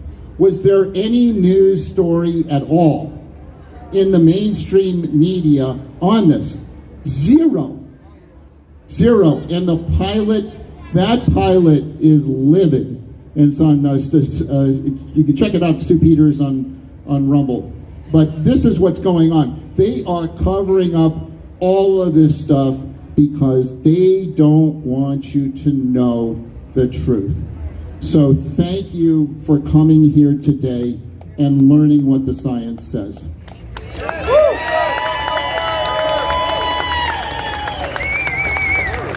Thank you for sharing. I love it. Thank you, Steve, for bringing the science. We need that. We need to be informed. If we're going to be part of this movement, we need to be informed. And we need to be able to speak to people. All right. Our next guest is Christina Hildebrand. Christina Hillebrand is the founder and president of A Voice for Choice Advocacy, which educates and advocates for people's rights to be fully informed about the composition, quality, and short and long-term health effects of all products that go into people's bodies, such as food, water, air, pharmaceuticals, and cosmetics. Over the past 15 years, she's conducted over 20,000 hours of research on vaccines, including consulting with many leading vaccine researchers. Christina has spent the past 2 years specifically researching all sides of the COVID issue, including vaccines, masks, and PCR tests, and is actively working for the preservation of medical choice with the latest legislative issues on the state and local government. All right, everyone, please welcome Christina Hillebrand. Thank you, everyone. Oops, I'm getting tripped up on the mic. Okay, first of all, I have these going around. If they make it to you or they don't make it to you, there are more on the Vias for Vaccine table. They are the California bills that I'm going to go through right now and what action you can actually take. The other thing that we have is do not vaccinate bracelets. They're also on the Vias for Vaccine table for anyone who wants them. You can find us at A Voice for Choice on Instagram, Facebook. We are not on Twitter because we got taken off Twitter. YouTube, but our handle is A Voice for Choice. So I stood here for the first time in 2015. There are many of you that I recognize and many new faces, and it's exciting to see the new faces here. In 2015, for those of you who weren't around, we had crowds similar to this one and bigger. There were thousands of us that came to oppose SB 277. SB 277 removed the personal belief exemption for medical, for vaccines in K through 12 and daycare. So before that, you used to be able to refuse your child getting a vaccine to go to school by just signing a piece of paper, a blue card. As of 2015, Senator Pan, our beloved Senator Pan, took away that and allowed us only to have a medical exemption. And in 2019, he came back and made it even stricter. So a medical exemption even today is pretty much impossible to get. So your children have to be vaccinated for 10 diseases in order to go to school, public school, private school, here in California. There were bills this year to add the COVID vaccine to that, SB 871. Thankfully, it was withdrawn this week. And I will say, on our bad bills on the back of here, these were printed before that, so you can put on hold across the SB 871. I do want to make something clear. These bills, the 3 bills that have been put on hold, are truly on hold. They can be brought back, and I will tell you, this legislature in this building, or now down the road a bit, has a nice knack of defying all the rules and waiving all the rules. And so we'll celebrate and we'll have a victory over those 3, but I personally won't breathe a sigh of relief until September 1st, when these bills are truly, truly dead. I will say this year, 2022, I would say the California organizations that have been working on this for the past 7 years, 5 years, have really come together, and it's really been wonderful to work with some amazing organizations. I'm not going to name them because I will miss some, and then they'll be mad at me. But it's really the first time that I, in working in this in 7 years, have felt complete unity of our organizations and a united front going and fighting these bills. Now, this year, we've had more bills than we ever have before. Previously, it was 1 bill or 2 bills a year that we were fighting. And so I do want to say that, I'm going to be realistic here. We have got, out of 10 bills, 10 plus bills that we're opposing as an organization, 3 of them are on hold. That's a good thing. They are the worker mandate, so it would have required the COVID vaccine for all employees and independent contractors. Great win, Buffy Wicks withdrew that. SB 871, which as I mentioned was the childhood vaccine bill, that was also withdrawn by Senator Pan. And SB 920, which was a medical board bill that would have gone against privacy laws, was also withdrawn. Those bills were withdrawn and are on hold because of 2 things. Number 1, we're in an election year. That makes a big, big difference. Oh, yeah. Okay? And I will say our organization can't tell you what to do, but on this front, but I will say you got to get out to vote. Come June and come November, doesn't matter what anyone says, you have to vote, because you need that vote to count. We can't change what happens in there if we keep electing, or if the other people keep electing these people in there. The other thing that we had, and this we did this very strategically, our organization and some of the other organizations, was to have Democrat organizations to reach out to them, to ask them to oppose the bills. So on AB 1993, the worker bill, if you look at the list of opposition, nearly every agricultural organization opposed this bill. The blueberry growers, the wine grape growers, the wheat growers, you name it, they opposed the bill. We also had unions opposing the bill. We also had firefighters, police officers, sheriffs opposing the bill. That makes a real difference, because those are the organizations, those are the Democrat organizations that support the elections. And so a legislator is left in the position of, I'm either going to go against the people who are going to vote for me, or I'm going to vote with this, against this bill, which I also don't want to be voting with the anti-vaxxers. So what the heck am I going to do? Oh, I'm going to withdraw the bill. So we need to be reaching out, and this is one thing, you need to be reaching out to your legislators, to your own legislators here in California and setting up meetings with them. But you also need to be reaching out to the Democrat organizations, and I say Democrat because we have a supermajority in this House. I love the Republicans, they vote with us every time, but they can't make the difference that we need. We have to get Democrats on our side and voting against these bills.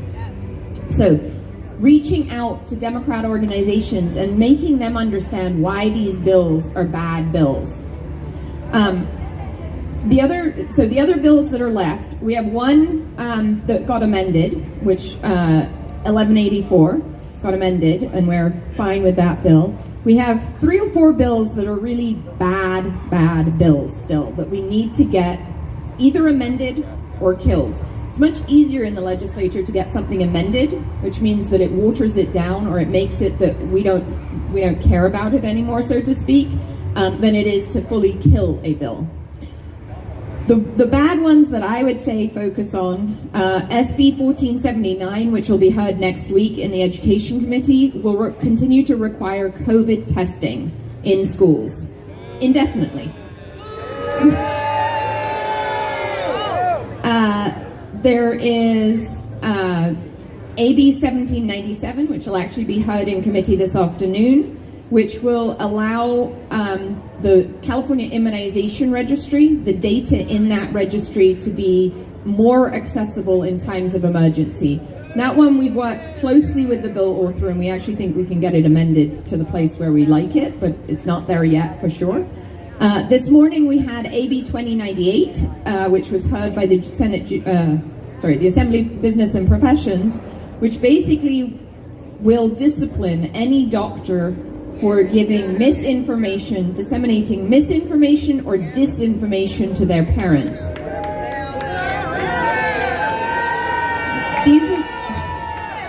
These are the doctors that are speaking out. These are the doctors that Steve Kirsch was talking about, who have done the research, who are giving, early treatments and saying that kind of thing. They will be run out of California. They won't stay in California if this bill passes.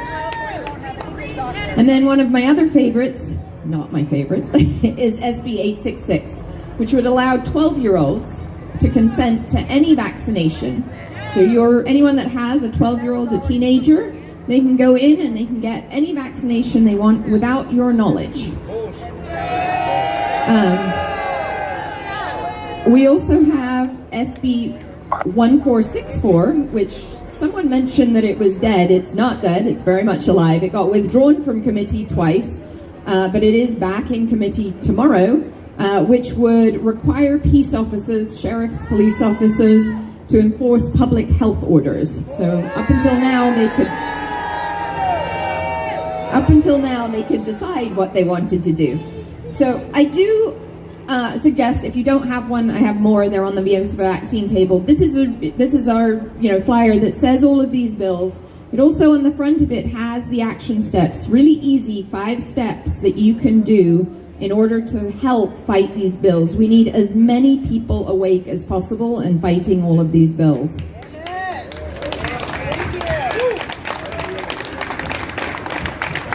I will also say to you, you have to take care of yourself and your family first. This is a marathon, it's not a sprint. So we've gotten rid of 3 bills so far, but the rest of these bills are going to continue through the legislature. They're going to continue for the next 4 months till September 1st. So we're going to be fighting this. Voice for Choice Advocacy, we are one of 2 organizations that have lobbyists in the building. I hate lobbyists. Our lobbyists know that. In 2015, I realized that we couldn't do it without them. We the people, the thousands of people that showed up, didn't have the voice. And so we hired 2 lobbyists, another organization, California Health Advocacy Coalition Advocacy, also hired a lobbyist. And I come up here probably once a week, once every other week, and have meetings with legislators. We've had probably 100 so far on these bills. We're working for you, but we really need your help. We really need the people to speak up, to meet with your legislators, and to, look after yourselves, because as I said, it's a marathon. We're going till September. This doesn't end tomorrow. This doesn't end when you go home. It keeps on going. And, we're here, Voice for Choice Advocacy is here fighting on your behalf, but we need your help. I will also say, so other than contacting your legislator, and make sure you research your legislator. If your legislator is a Democrat, you need to speak Democrat to them. And I know that sounds funny, but you can't go in talking about freedom of choice, parental rights, all of those things which are more conservative, Republican talking points to a Democrat. They literally will not hear you. They won't understand what you're saying. You need to use words like justice and equity and non-discrimination. Those are words that they understand. Those their ears are open to. So make sure you research your legislator, what their passions are, and speak to them in a language that they understand. Because literally, otherwise, you may as well be speaking French to them. I also ask you to speak to at least one person a day. This is my challenge for you. One person a day that you don't know, and talk to them about the COVID vaccine, about lockdowns, about masks, about childhood vaccines. Doesn't matter what you're talking to them about, but talk to them and plant the seed. You don't need to convince them then and there. What you need to do is plant the seed. So the next time it comes to their focus, they go, oh, that's what that person was talking about. Because think about how you woke up, how you got to be here today. You got to be here today because somebody said something, or you read something online, or you heard something that got you here. There are so many people that are still asleep. There are so many people that don't have any idea of any of these bills. And it's those people that we need to wake up. I speak to people every day. I get in Uber cars or on the train or in the grocery store or at a coffee shop, and I go, did you have any idea about these? And they say, what? That's what's happening in Sacramento? Because the news doesn't report on it. So, 2 things. Contact your legislators and talk to one person a day. If each of you talk to one person a day, 365 people a year, we will be further ahead. Anyway, thank you so much. Christina Hildebrand of Voice for Choice Advocacy.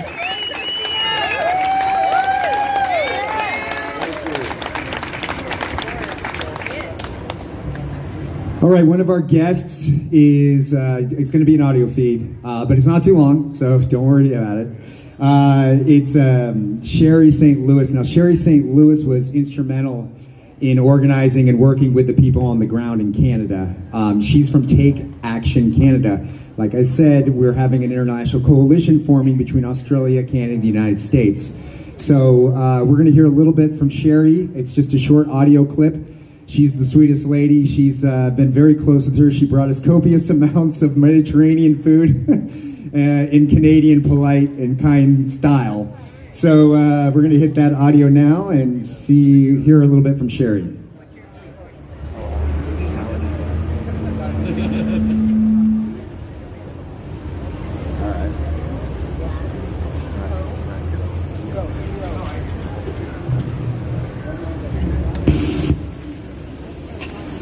Brothers and sisters, my name is Sherry St. Louis, and I am one of the co-founders of Take Action Canada. I was in Ottawa those 30-plus days when the Canadian truckers ignited this world with hope. It was profound. It was life-changing, those moments in Ottawa. We came together on those streets. All the divisions amongst us disappeared. We cared for each other, we danced with each other, we loved each other. It was beautiful. And then you saw what happened to us. What our Prime Minister did to us. He ordered a brutal attack on peaceful, law-abiding Canadian protesters. They used pepper spray, tear gas, batons, LRAD machines. They beat women. And we did not fight back. We fell to our knees. We sang "O Canada." We prayed. It was a dark time in Canadian history. One of the bright moments for all of us was when the pictures of the U.S. convoys began to emerge. Miles and miles of convoys throughout your beautiful country coming to support the Canadians, to stand with us. You brought tears to our eyes. You filled our hearts. And I want to thank you from every freedom-loving Canadian for what you have done and what you are doing for freedom. So after Ottawa, I had to come down and meet you. So I drove to Maryland, to Hagerstown, and I met with the People's Convoy and other convoys. I drove across your beautiful country all the way to California to attend the Defeat the Mandates rally. I met one amazing patriot after another. And I'm here today to tell you that we are going to join hands with our American brothers and sisters, and we are going to start Take Action America.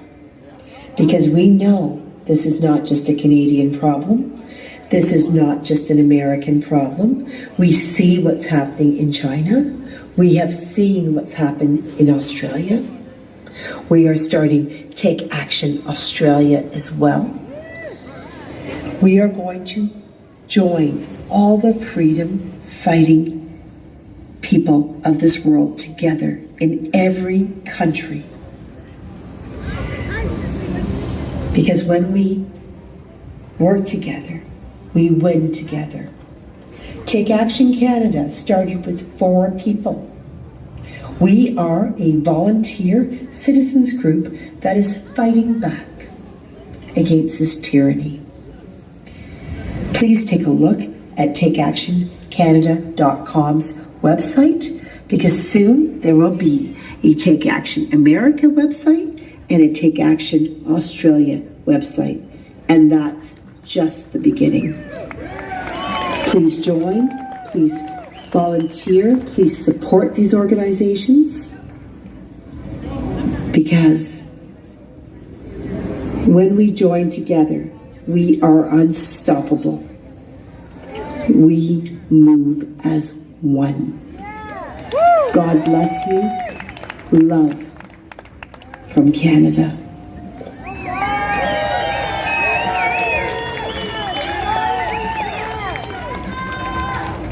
Sherry's amazing.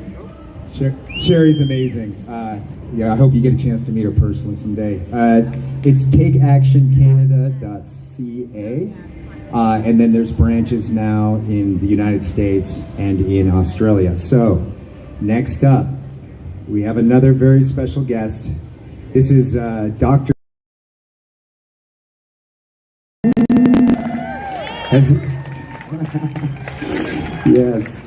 Has been a family practice physician for 20 years.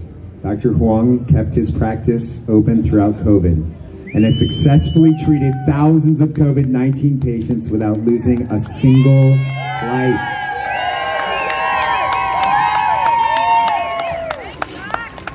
He has also helped save the thousands of jobs from vaccine mandates, including those of first responders. In the wake of the mounting human rights violating restrictions and legislation, Dr. Huang is now running for Senate District 6 in hopes of helping defend and restore democracy and freedom. I didn't even know that.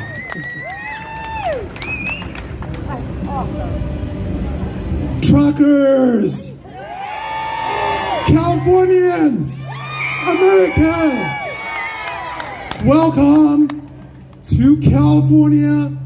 This is Sacramento, the root cause of our issues.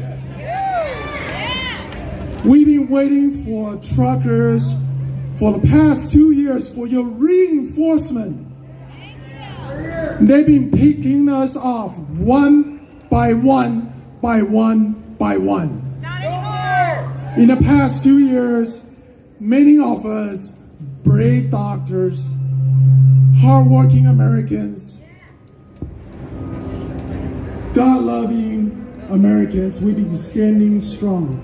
We have locked arms. We have not backed off. We are here to defend.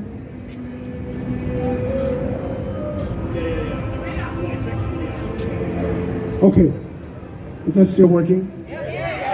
We are here to defend our liberty and our democracy.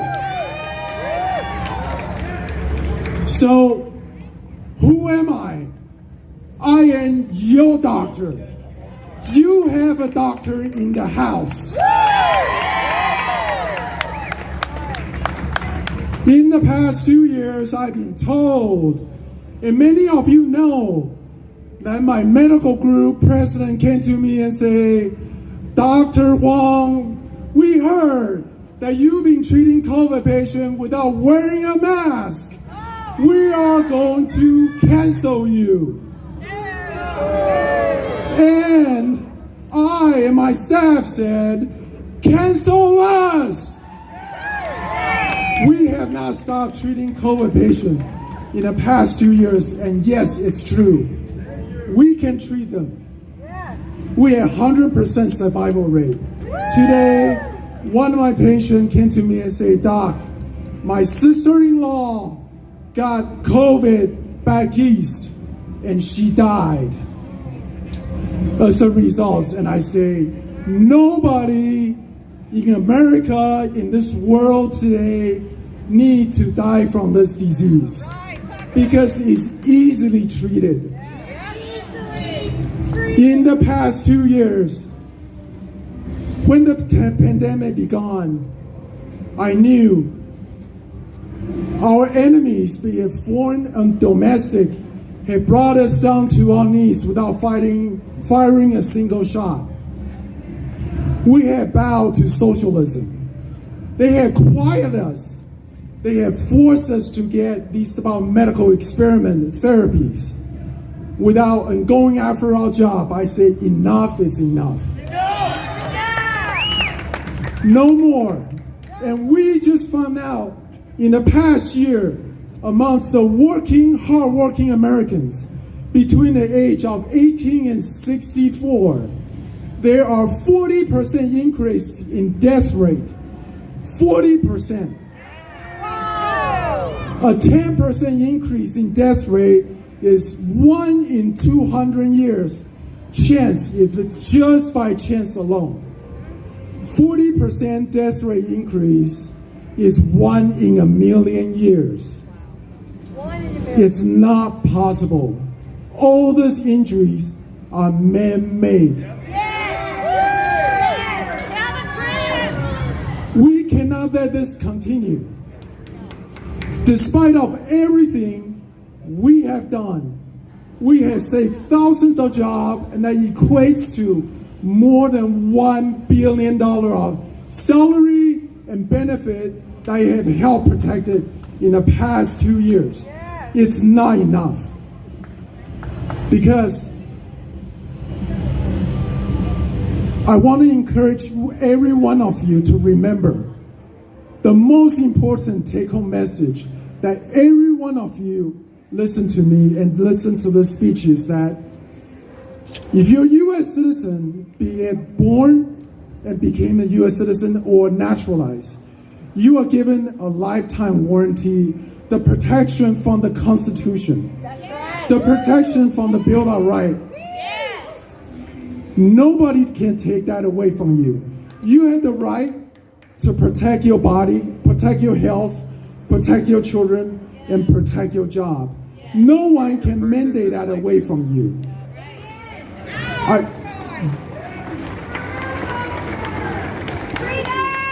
It is every one of our rights. So remember that. Remember that most of us have this private knowledge, that we have this protection, that we have this warranty, but we are too afraid to speak up. No, we're not. Many of us are afraid to feel like that we have this right. Look around us. We are the brave. This country is built upon you and your foundation. We need to turn this private knowledge into a common knowledge that we have this lifetime warranty that the corrupt government is trying to tell you that you do not have this warranty, that we can confiscate your vehicle anytime we want. We are going to tell you where you can go, how fast you can drive, what turns you can make. We say, and we, every one of us need to say, no more. We do not consent.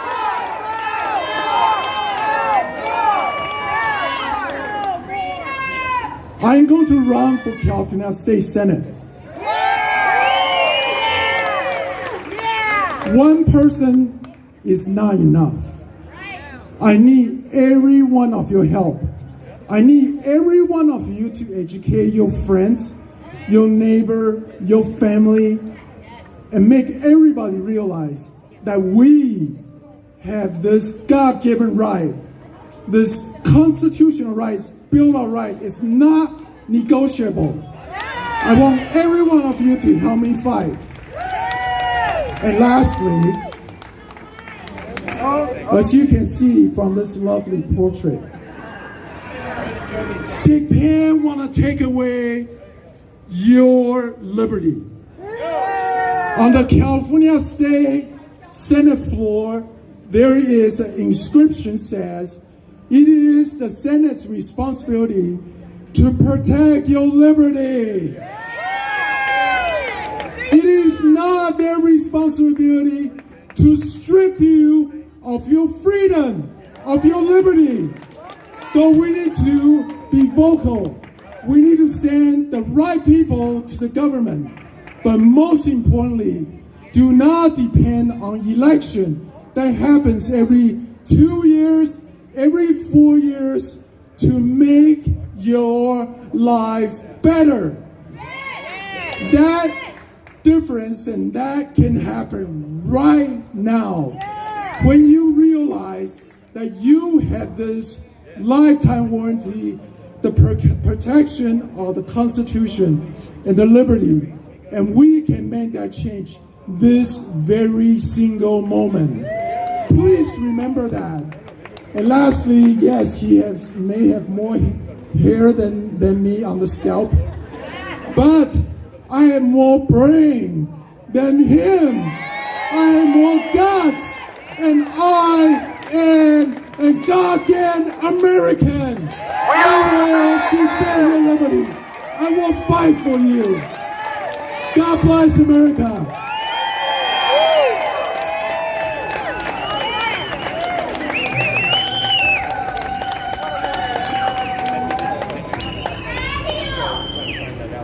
All right, guys. That was amazing. Thank you. Thank you, Mike. Just want to say one thing. The organization Take Action America, it was brought together through this convoy. So I'm going to remind you all that the people around you, make an effort to speak with the people around you and organize, because miracles can happen, and they already have on the convoy. So, okay, we got our next speaker is Orrin Heatley. Orrin Heatley is a retired sergeant from Yolo County Sheriff Department and was the lead proponent who brought the recall of Gavin Newsom to ballot. That's quite a resume. He organized and oversaw the huge grassroots effort throughout California in what became the largest ever petition drive in our nation's history to remove the worst governor in our state's history. His team got the recall election on the ballot. Orrin is now chairman of RebuildCalifornia.com, and his team continues to fight to end the Democratic supermajority and take our great state back. Welcome, Orrin Heatley. Thank you very much. I appreciate having you guys all out here today, and you are all warriors on the battlefield in the fight between good and evil. We are in the fight of our lifetimes, folks, and it takes what you're doing to stand up. And we prove with the recall that it does matter what we did. And we won the recall, folks. We put his ass on the ballot, and he had to answer to the people. We exposed him for the fraud and the corrupt politician he is. He thought he was on the fast track to the White House, and we derailed his train here in California. He spent $90 million to smear my team, and he didn't defend his position by standing up for what he's done good. He defended his position by smearing our team and slandering our good people and trying to paint us in a light we are not. This was an all-inclusive movement. We had people from all walks of life, from every ethnicity, every race, every background working on this. We had Democrats from the far left, and we had Republicans from the far right working on this thing, and everybody in the middle. And it was a wonderful exercise. $90 million is what he spent to keep his job. We are patriots. Absolutely patriots. So there is, like I said, we're in a battle between good and evil. Matt Oliver mentioned the bills that have been shot down. There are many, many more bills that are going through. Hello. There are 10 bills that we showcase on our website, rebuildcalifornia.com. Go to rebuildcalifornia.com. Enter your email with us, register with us, and we will send you a weekly update on what's going on in your legislation. You need to be aware. You need to help share this information to other people. And this is what's vitally important. Take this down. The telephone number for the Senate Health Committee is 916-651-4111. You can call in and voice your opinion. These bills that are being heard in Senate, we have stopped bills. I went in and personally testified against Senate Bill, Josh Newman, Senate Bill 663, and I told him how corrupt it was and personally asked him to withdraw the bill, and the next day he withdrew it. That bill would have given the target of a recall the personal information, the names and address and personal information of everybody who signed the recall. And we know what they did with our information. They smeared us. And they would have done that. And this governor operates through threats and intimidation. And I'll tell you what, so I'm jumping around a little bit. There is a Senate bill being heard tomorrow at 1021 O Street at 1 o'clock.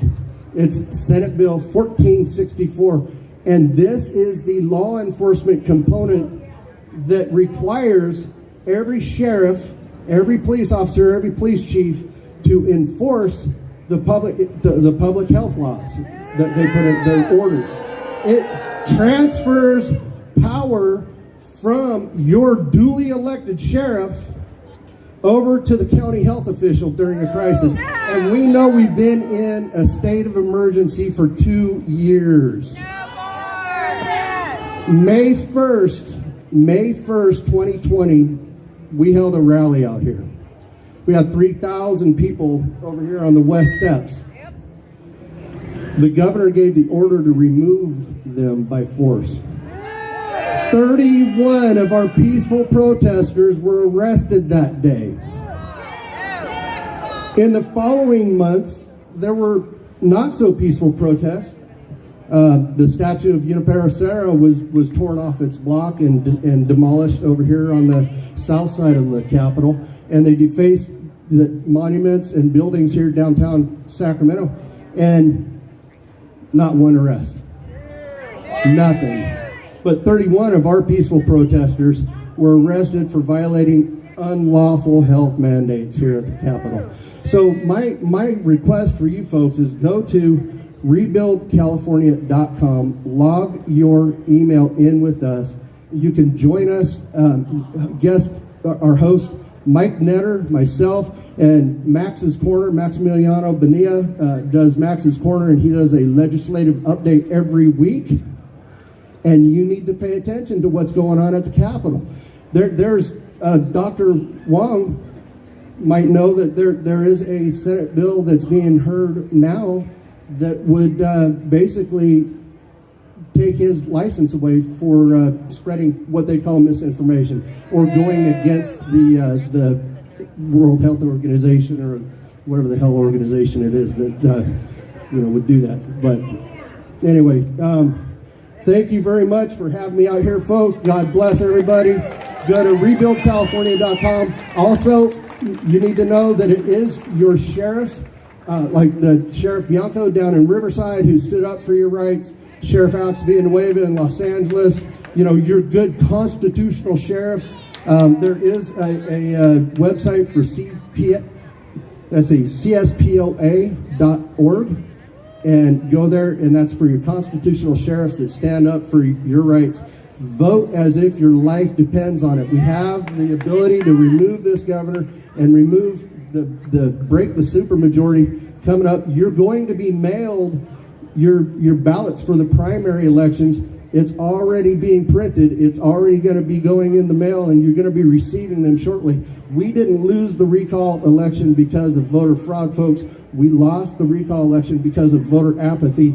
There was a lack of turnout. There were 6 million people that voted for Donald J. Trump in 2020, but only 4 million came out to vote in favor of the recall. Okay? So vote as if your life depends on it. God bless everybody. Have a great day. Don't let them scare us. We're patriots. Awesome. All right. When you have a big monolith over here, and when you have something that's so powerful and so overwhelming, your little act, it resonates. It grows and it explodes, because it takes a lot of courage to do a little thing. So I like what you have to say, Orrin. Any little thing we do makes a big difference right now when there's this much fear. Next up, we're going to have a little audio. This is Scotty. Providentially, Scotty got in touch with the organization Take Action America that was formulated with Take Action Canada. You're going to hear about the trucker convoy that's happening in Australia. If you guys don't know what's been happening in Australia, it's unbelievable. It's unfathomable human rights violations, okay? People being, arrested and told that they're going to be injected with vaccines. So it's really bad in Australia. All right, let's cue that up. This is Scott Russell from Take Action Australia. We're seeing a global move for freedom, and it's really inspiring to see what's happening globally. When you see the oppression of the authorities that are coming with the state narrative, and they're changing laws and they're putting things into place to try to erode our freedoms, to try to steal the future of our children, and to try to control what we do with our daily lives. But as we see globally, people are rising up and pushing back and saying, no, we will not give in to this. Here in Australia, we have seen a massive abuse of power, a massive abuse of power. But there's been a cry of freedom that's been coming up in people. And as we have looked to America and we've seen you start to stand up, it stirs an excitement in us here in Australia. It stirs an excitement in places like New Zealand, because we understand you're like our big brother. And when you rise up, when you stand up and you roar, the whole world listens. So I'm encouraging you today, America. Stand up and roar today. Stand up and roar. It's fantastic, the amount of people that are here today, because it shows that we're interested in our future. We are coming to work together with Take Action Canada and Take Action USA and Take Action Australia. There's some wonderful things being put into place to make sure that we can fight for our future, fight for the future of our children, and safeguard our daily living. Freedom is a wonderful thing. Often we don't realize what we had until we lose it. And when you've lost it, it's too late. So now is the time to stand up. Now is the time to fight. Inside each and every one of us, there's a cry for freedom. And freedom's not what we do. Freedom is who we are. I am freedom. You are freedom. Because when the Spirit of God is in us, there is freedom. Whatever your beliefs are, whatever your viewpoints are, that's the point of freedom, isn't it? In a country like America, you are free to have a different point of view. You are free to look for something different and to live something different. You're free to look different. But freedom, that's the beauty of it. We're free to be what we choose to be.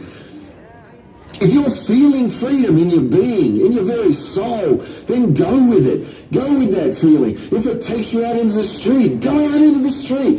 If it takes you to be with your friends and your family and to put it into them, then put it into them. But like mitosis, as the cell divides, 2 becomes 4, becomes 8, becomes 16. We're going to see exponential growth of freedom. Follow the cry of freedom. Let's change this world in global unity. It's so exciting that what's going on, because we've got hope, we've got future, and when the people rise up, nobody can stop the people. Let's rise up today. Let's continue to rise up, and as a global cry, say, give us freedom. America, let's hear you roar today. Freedom.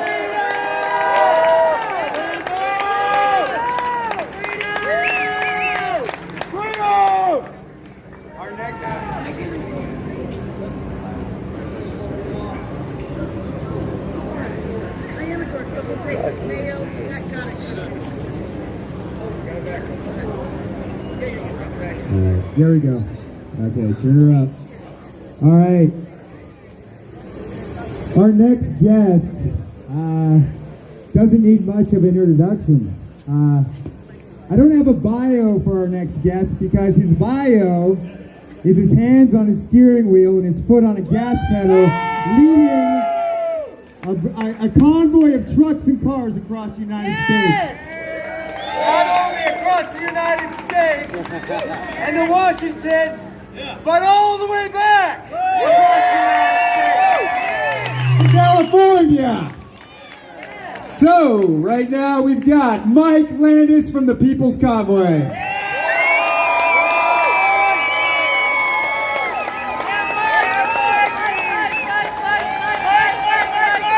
Honk, honk!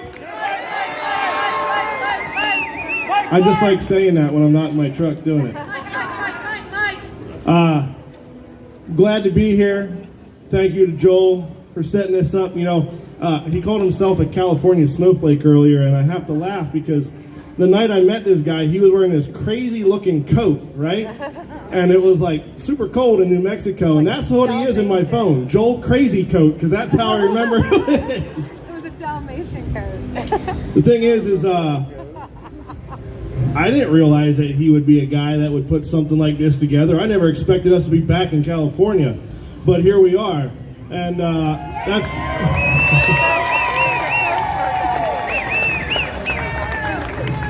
that really has been what has turned into the goal of this convoy. You know, we left with a different mission in mind when we left California, but it's really become about seeing people and getting people to come together and stand up. It's kind of a side effect of what we started with, I suppose you could say. And it's been incredible to see so many people the whole way across the country and the whole way back, seeing so many people in their own state start to stand up. And that's really what's super important, is to get people to come together in their states, in their hometowns. It starts at home and it filters out to here. These people in these buildings here are nothing but puppets on a string for our federal government and the big money of the world. They don't care about you, they don't care about me, they don't care about our kids, right? All they care about is how much money they're going to make at the end of the day. Unfortunately, we as a society have been complacent, we've been quiet, and we've lived our lives because we like our freedoms and we like to do what we want to do. My favorite saying is, I do what I want, when I want, and how I want. And that's really what this country's about. However, when they take a little at a time, we don't realize it because we're still free. You can still go out and go to the park or go to the grocery store or ride your motorcycle or do whatever you want to do. But what you don't see, everyone says, oh, what freedoms have they taken? Well, gee, I don't know. Like, I was asked to keep working while I drove a truck at the beginning of this pandemic, if that's what you want to call it, and I couldn't find anything to eat anywhere, but I'm supposed to keep going, right? I couldn't use a bathroom at places we'd pick up or deliver because God forbid we have germs, but hey, Go take a dump behind your truck in the parking lot and not have a way to wash your hands. We don't care. It's stupid. It's completely stupid. Just like the people in this building, they're stupid. And they're afraid. And I'm going to tell you guys something. Apparently, they're not going to let people in the building over there, while they vote on some of these bills here today anymore. Yeah, pretty sure that's illegal because it's supposed to be open to the public, but since they're scared, they don't want you there because guess what? They're not used to having anybody there. They're used to getting their way. They're used to having their people there that are going to vote the way they want to vote, and they're not used to outside influence. What they forget is that, my buddy Brian loves to say that they work for us. Now, I'm pretty sure, even though I've been self-employed since I was a young age, every other job I ever had, when the boss walked in that you worked for, you couldn't tell him to get out. So I'm going to tell all of you that are here from California, I'm not from California, I'm from Pennsylvania. Doesn't make a difference. But I'm going to tell all of you that live here, if they don't allow people in those rooms over there while they're voting, you need to stand up and you need to go in here and tell these people that they no longer work for you and that their vote is invalid and that that bill is invalid and it's gone and it can't come back because they did it illegally.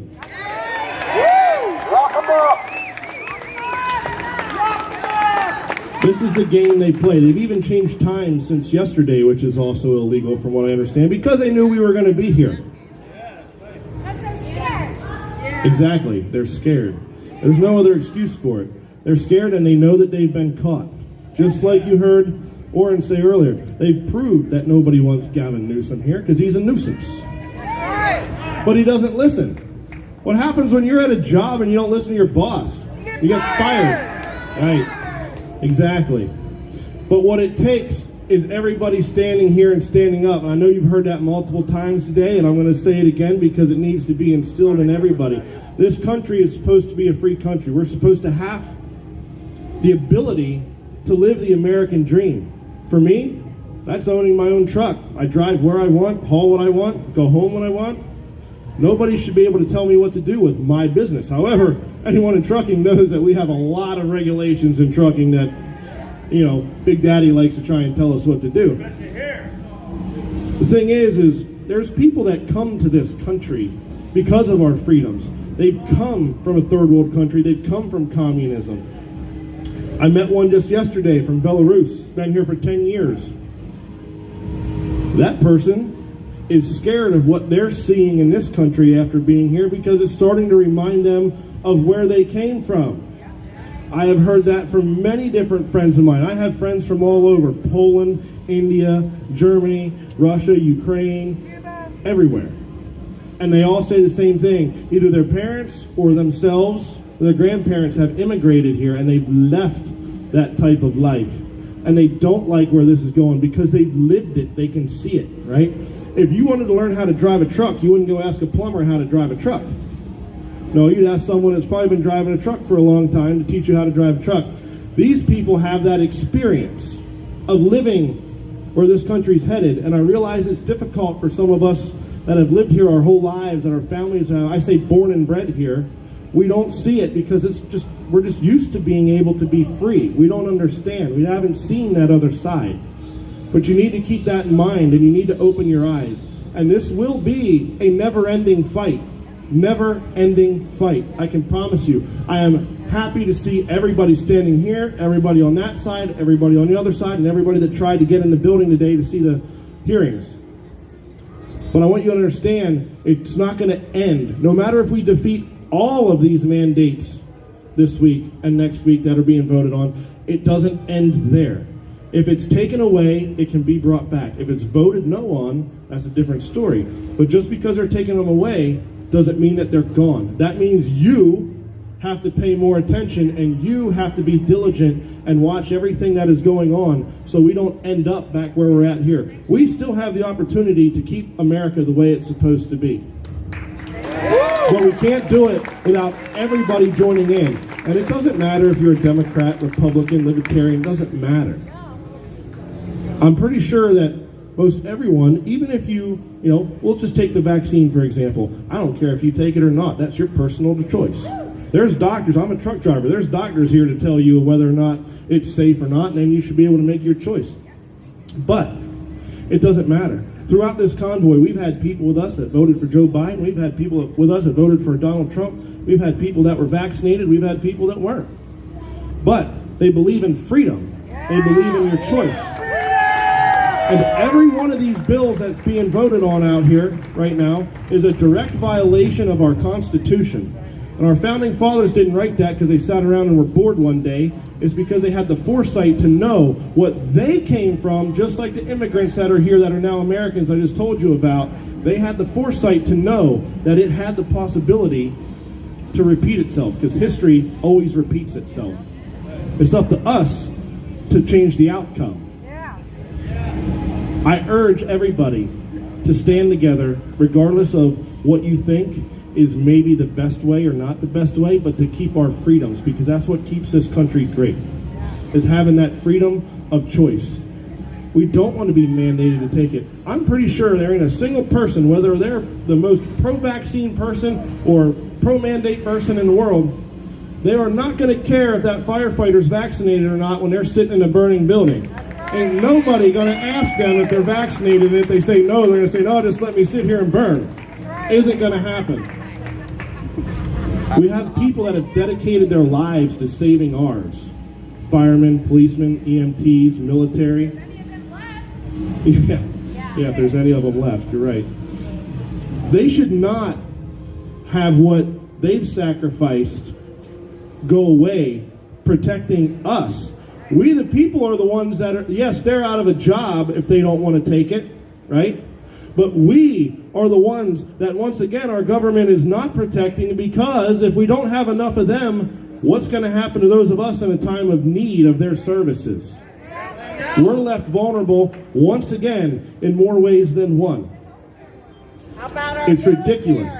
It's absolutely ridiculous, and we shouldn't stand for it, and we shouldn't have to stand for it. There's a lot of men and women that have died for that flag that we all love to say the Pledge of Allegiance to. And they died for us to have our freedoms, and they died for that Constitution. They took that oath to protect us from enemies foreign and domestic. However, that domestic enemy right now happens to be their boss. In the Constitution, it says that we the people have not only the right but the duty to stop a tyrannical government. That's where we come in. Our military heroes can't help us on this one. But we're bigger than them, and we're bigger than the government, because we the people are stronger than everybody when we come together. And as you heard, when we leave Sacramento with the convoy, we're going to go meet our brothers and sisters in Canada. And thanks to them for getting this whole ball rolling. And if you think that these people in these buildings are afraid of the people coming together, wait till countries come together.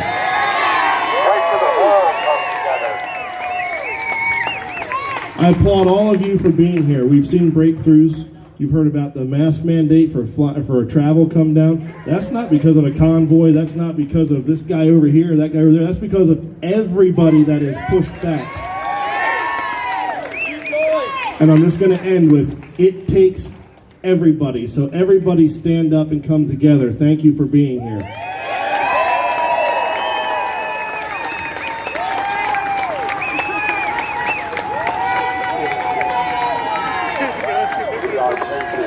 All right, thank you, Mike. That was amazing. He's gotten way better over the time. That was my favorite speech so far. Anyway, we've got another convoy member.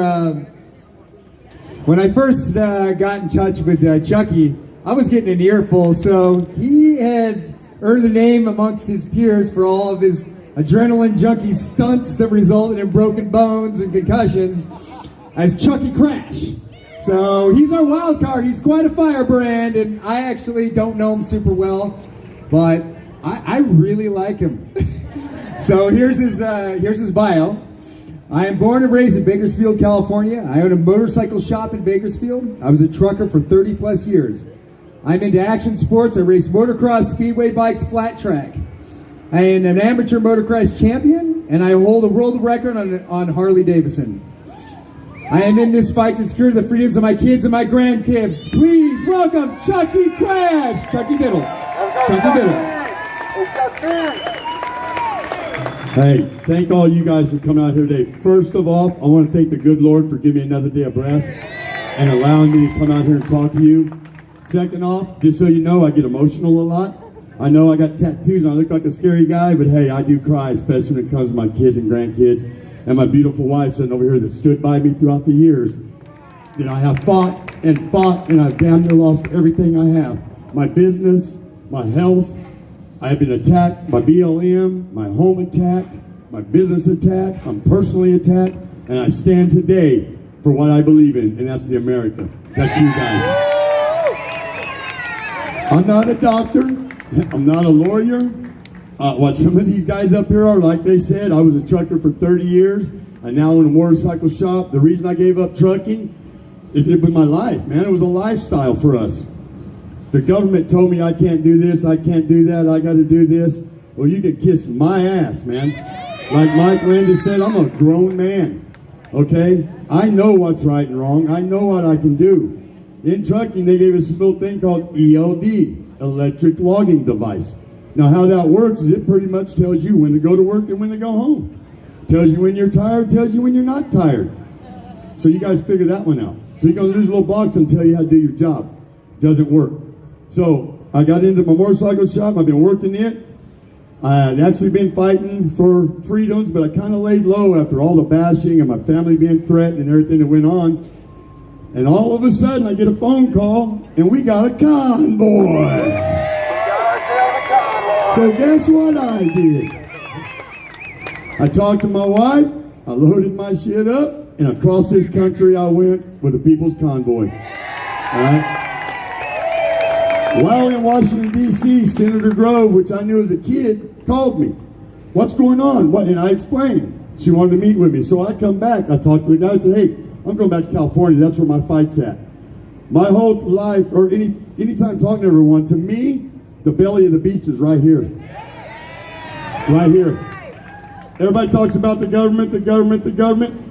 Here's the ones doing it. Pelosi, Newsom, Schumer, Feinstein. There's your evil, guys.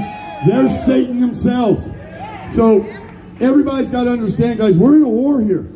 This literally is a war. They're not going to hand it to you. If we walk in there and tell them today, I did earlier, I kind of got thrown out of the building over there. But they're not going to hand you nothing. They've been in here for 40 plus years. They're billionaires and they got the power. What do we got? 10 times as much power. Right here. Guys, there's a billion of us around here. There might be a couple of thousand of them. We outnumber them. We need to stand up against them. Don't go ask them if you can talk. Tell them you're going to talk. Tell them they're going to listen. You have the power, guys. And when we come together in numbers, that scares them. Okay? When we come in, they work for the American people. We're their boss. We built this house. The American people built these places. Just like Mike Landis said, if they tell you can't go in, you tell them you come out, that's my house. You're fired.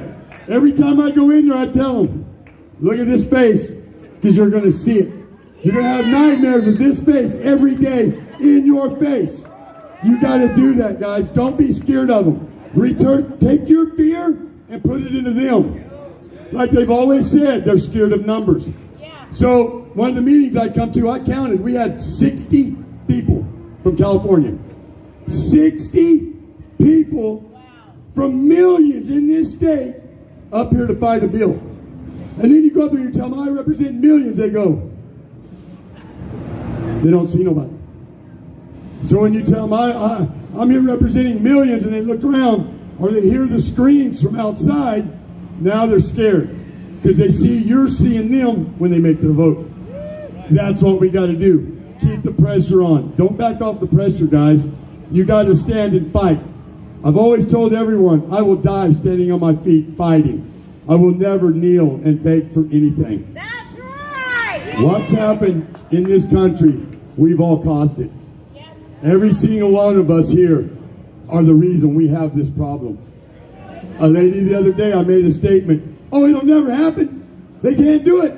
I said, you're the problem, you're the reason they did it. Because you're sitting in your chair saying it'll never happen. You have to make sure it don't happen. Sitting there and, like I said, guys, I speak from the heart, I speak what I see. If someone gets offended, I'm sorry, I don't want to tell you. Here's what it is, okay? I know not everybody, we're not all the same. I know people that are scared to fight. They want their freedoms, they'll come stand, they'll do everything. When it comes right down to it, they're scared to throw fists. You guys get what I'm saying. Well, there's some of us that are not scared to throw fists. I'm not scared of no man, all right? That's who I fear right here. That's the only one I got an answer to, and that's the only one I worry about, and that's the only one I worry about pleasing. I'm scared of no man or no woman, and I'm not scared of death because I know where I'm going. And you have to look at that, guys.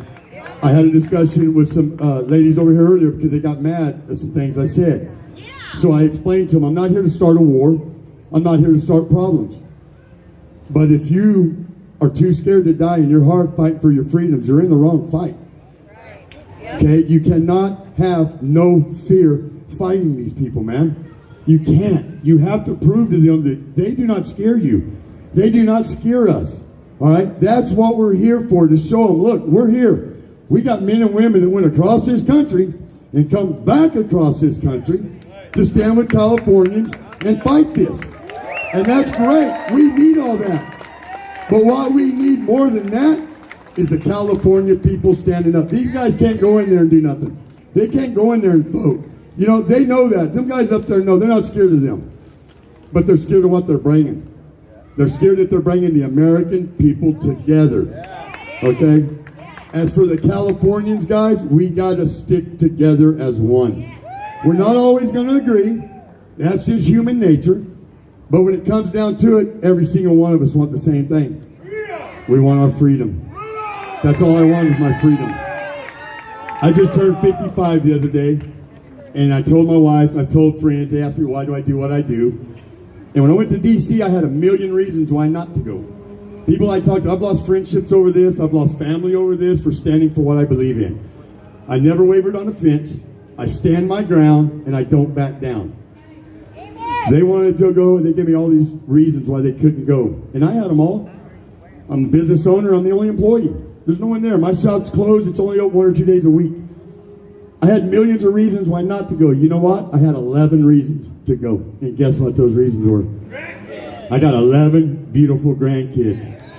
10 are alive. I lost my very first grandchild when he was 3. And I pray to God you never feel that. But I stand and I fight for them every single day.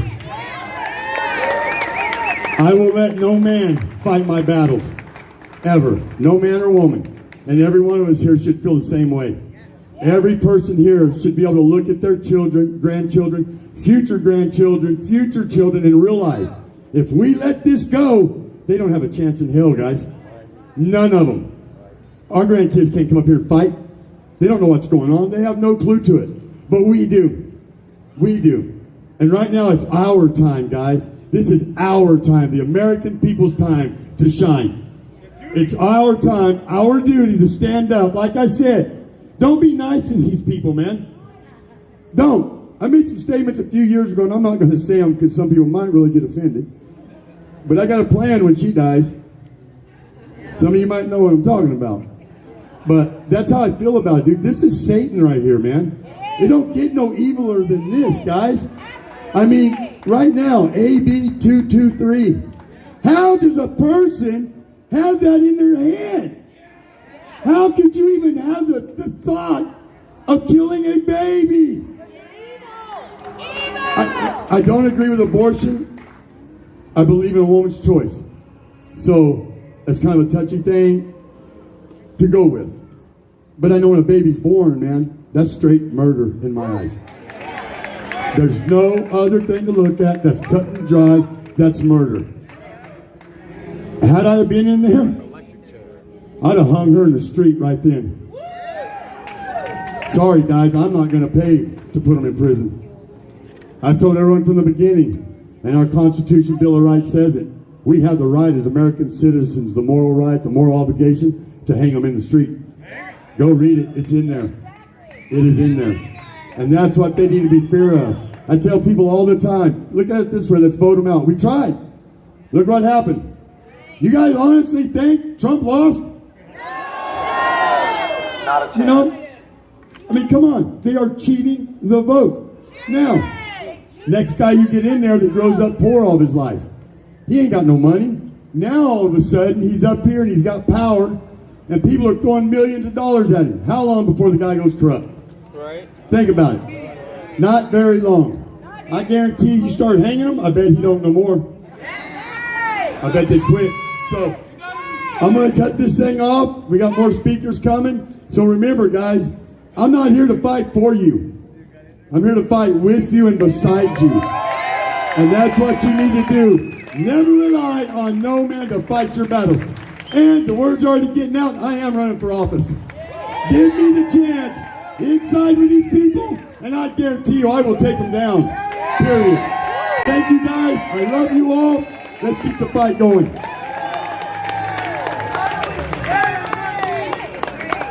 Did not expect that. Wild card, Chuck Doodles. Oh, wow. Our next speaker also has no need for introduction. And she represents something that all of us so badly need right now, and that is our ability to talk to each other across aisles. So, Cindy Sheehan had the fortitude and the cojones, well, that's a gender-neutral term. See what the convoy did to my liberal sentiments? To park herself in front of George Bush's property during the Iraq War to protest because her child died. So Cindy's here today, and we're lucky to have her. This is tremendous. I can't believe this happened. Thank you, Ruth, for putting this together. So here we go. This is Cindy's bio. A prominent lefty, Cindy Sheehan is an internationally known peace and social justice activist whose life was changed when her oldest son, Casey, was killed in action in Iraq, April 4th, 2004. Cindy has been fighting against mandates since March 13th, 2020, and been banned from Facebook through 2021 for her speech. If Cindy was elected governor in 2014, COVID would have barely been a blip in the radar instead of the overwhelming, profitable, and destructive event it has become. Cindy is the host and producer of Cindy Sheehan's Soapbox for 13 years, lives in Vacaville, is going on her 6th grandchild, and will stay as pure blood until the end. Cindy Sheehan!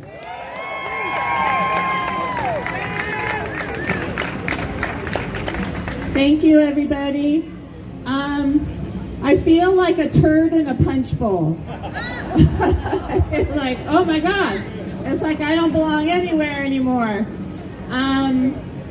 If you watch cable news over the decades, you probably ended up hating me. But I think now, since we've been through 2 years of lies and bullshit, and the cable networks they're just stenographers for Big Pharma, right? Big Pharma pays for their shows. What are they going to do, go against them? I think you know how much they lie now.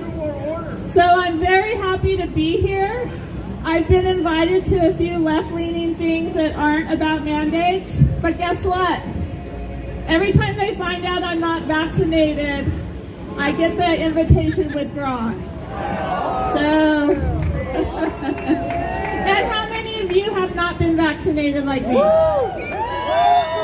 But pure blood didn't Biden say we were all going to die in the winter? Yes.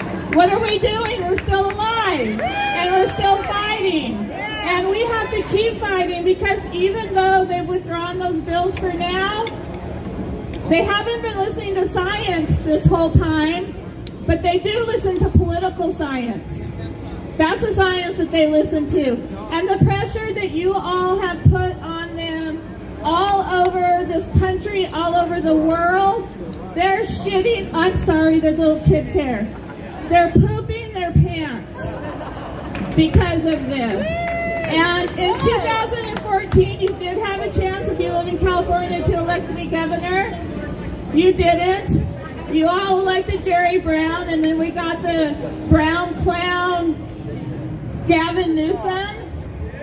So, I think elections are important, but they're not the most important thing.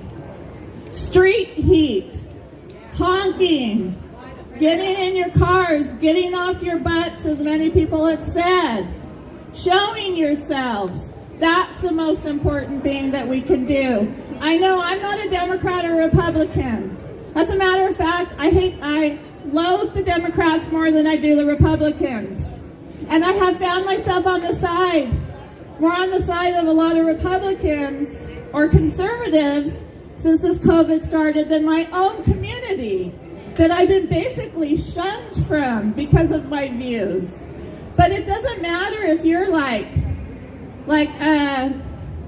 Joel said, doesn't matter if you're a Democrat, Republican, conservative, liberal, or whatever, we all have to fight against tyranny. Right. You know, like Joel said, my son was killed on April 4th, 2004 in Iraq. You know, supposedly spreading freedom and democracy. You know, so 18 years later, we have less freedom, less democracy than we ever have had. And one of the reasons I'm not so up about elections is because they have found ways to steal them. Right? You know, it doesn't really, I don't know, I still go do it because it's like a habit. But I'm gonna vote. I don't care what party these people are in. If they're against the mandates, I'm voting for them. But if they're in favor of the mandates, I am working against them. And so, I hate this, I know I see Trump things around here, but we can't look to people like Trump or Newsom to save us. They're saving ourselves. Trump's going all over bragging about how he invented the vaccine. Yeah, he took it. You know, so screw him. And he took it. Yeah, I told you to get it. Yeah, so, and then Gavin Newsom took it. He probably was injured, according to Steve. You know, so, Who do you want? Who do I want? Me! Yeah. You guys should have friggin' voted for me! And I'd be down here with, no, we didn't even have a protest. Because you know what I would say? I would say, you're adults, you handle your own health. Right? You're responsible. You know, Gavin Newsom acted like he was my primary care physician. Always telling me what the F I could do with my body or not. But you know what? You come to Vacaville, you never saw me wearing a mask. You never saw me cowering in fear. One thing I've never been afraid of this whole time is COVID. But I'm afraid of that idiot Gavin Newsom because he has ruined my grandchildren's lives. His own kids go to private school. They never wore a mask. They never missed school. But my grandchildren and their friends and children all over California have suffered because of him. And I think the vaccine is a crime against humanity. And these people are criminals. They're going to be brought up on charges at the Hague for crimes against humanity. I think I have one more thing I wanted to make sure I said. So, anyway, like Chucky Z said, don't ask permission. And one guy, Richard, told me, I almost got arrested here yesterday. I'm like, oh, what a noob. I've been arrested 25 times standing up for everybody. Not just me, not just you, but everybody. So, and I got arrested here once. You don't want to get arrested in Sacramento if you can avoid it. It's not fun. God bless you. Yeah, thank you, Cindy. Oh, wow. All right, well, I don't feel like a turd in a punch bowl anymore. But there are some things, I've heard things here today that I don't agree with, that make me uncomfortable. But you know what? What if we only supported speech we agree with? That's right. That would be idiotic. You know, we have to loudly support even more the speech we don't agree with. Right? And so, but you know what? You guys, if you watch cable news and you hated me, you don't have to hate me anymore. Because we really are on the same side on this issue. And I really appreciate being invited today. And please, like Chucky Z said, we have to fight for the kids. I can't even imagine the future. I really didn't think that COVID was going to be that big of a thing, because I've lived through all kinds of pandemics that didn't kill me, that didn't kill very many people. I thought, oh, it'll just die down and we'll be gone. I was shocked at how fast things have disintegrated. And at least you came to California when gas prices are good, right? That's a joke. And Steve said that if you get COVID, stay home. But I just want to know, if you have COVID, kiss me, because I haven't got it. And I'm like, what? I never wear a mask. I don't social distance. I hug the crap out of everybody that'll hug me back. And I never got it. So I just want to know, maybe I'm impervious to it, or maybe it's just the flu. Maybe it's just a bad cold. And maybe the worst thing that people could have done is panicked and go to the hospital. That killed them. That killed them because they were like, oh, well, I have a runny nose. I can't breathe. Well, they were having a panic attack. And they go to the emergency room. They get put on a remdesivir, the killer, and a ventilator, and then pretty soon they're gone. Out all the people I know around the world, I never knew one person that died from COVID. At home. But I've known many people who have died from the vaccine. And these were people who ridiculed me because I wouldn't get it. And I'm not happy for any death, of course, but I just think it's so ironic. So I don't think I have to tell you guys not to get the vaccine. But we were here fighting against that stupid Pan years ago, you know, and his mandates. So anyway, I think the only thing that scares them is when their money gets taken away from them. Their money and their power. So just vote your brains out, but know that the true activism happens between elections, and, you know, or don't vote. I don't care. Thank you. Thank you.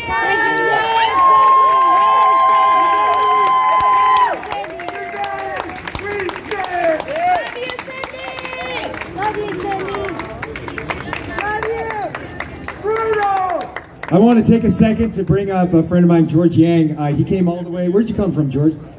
He came from Fresno.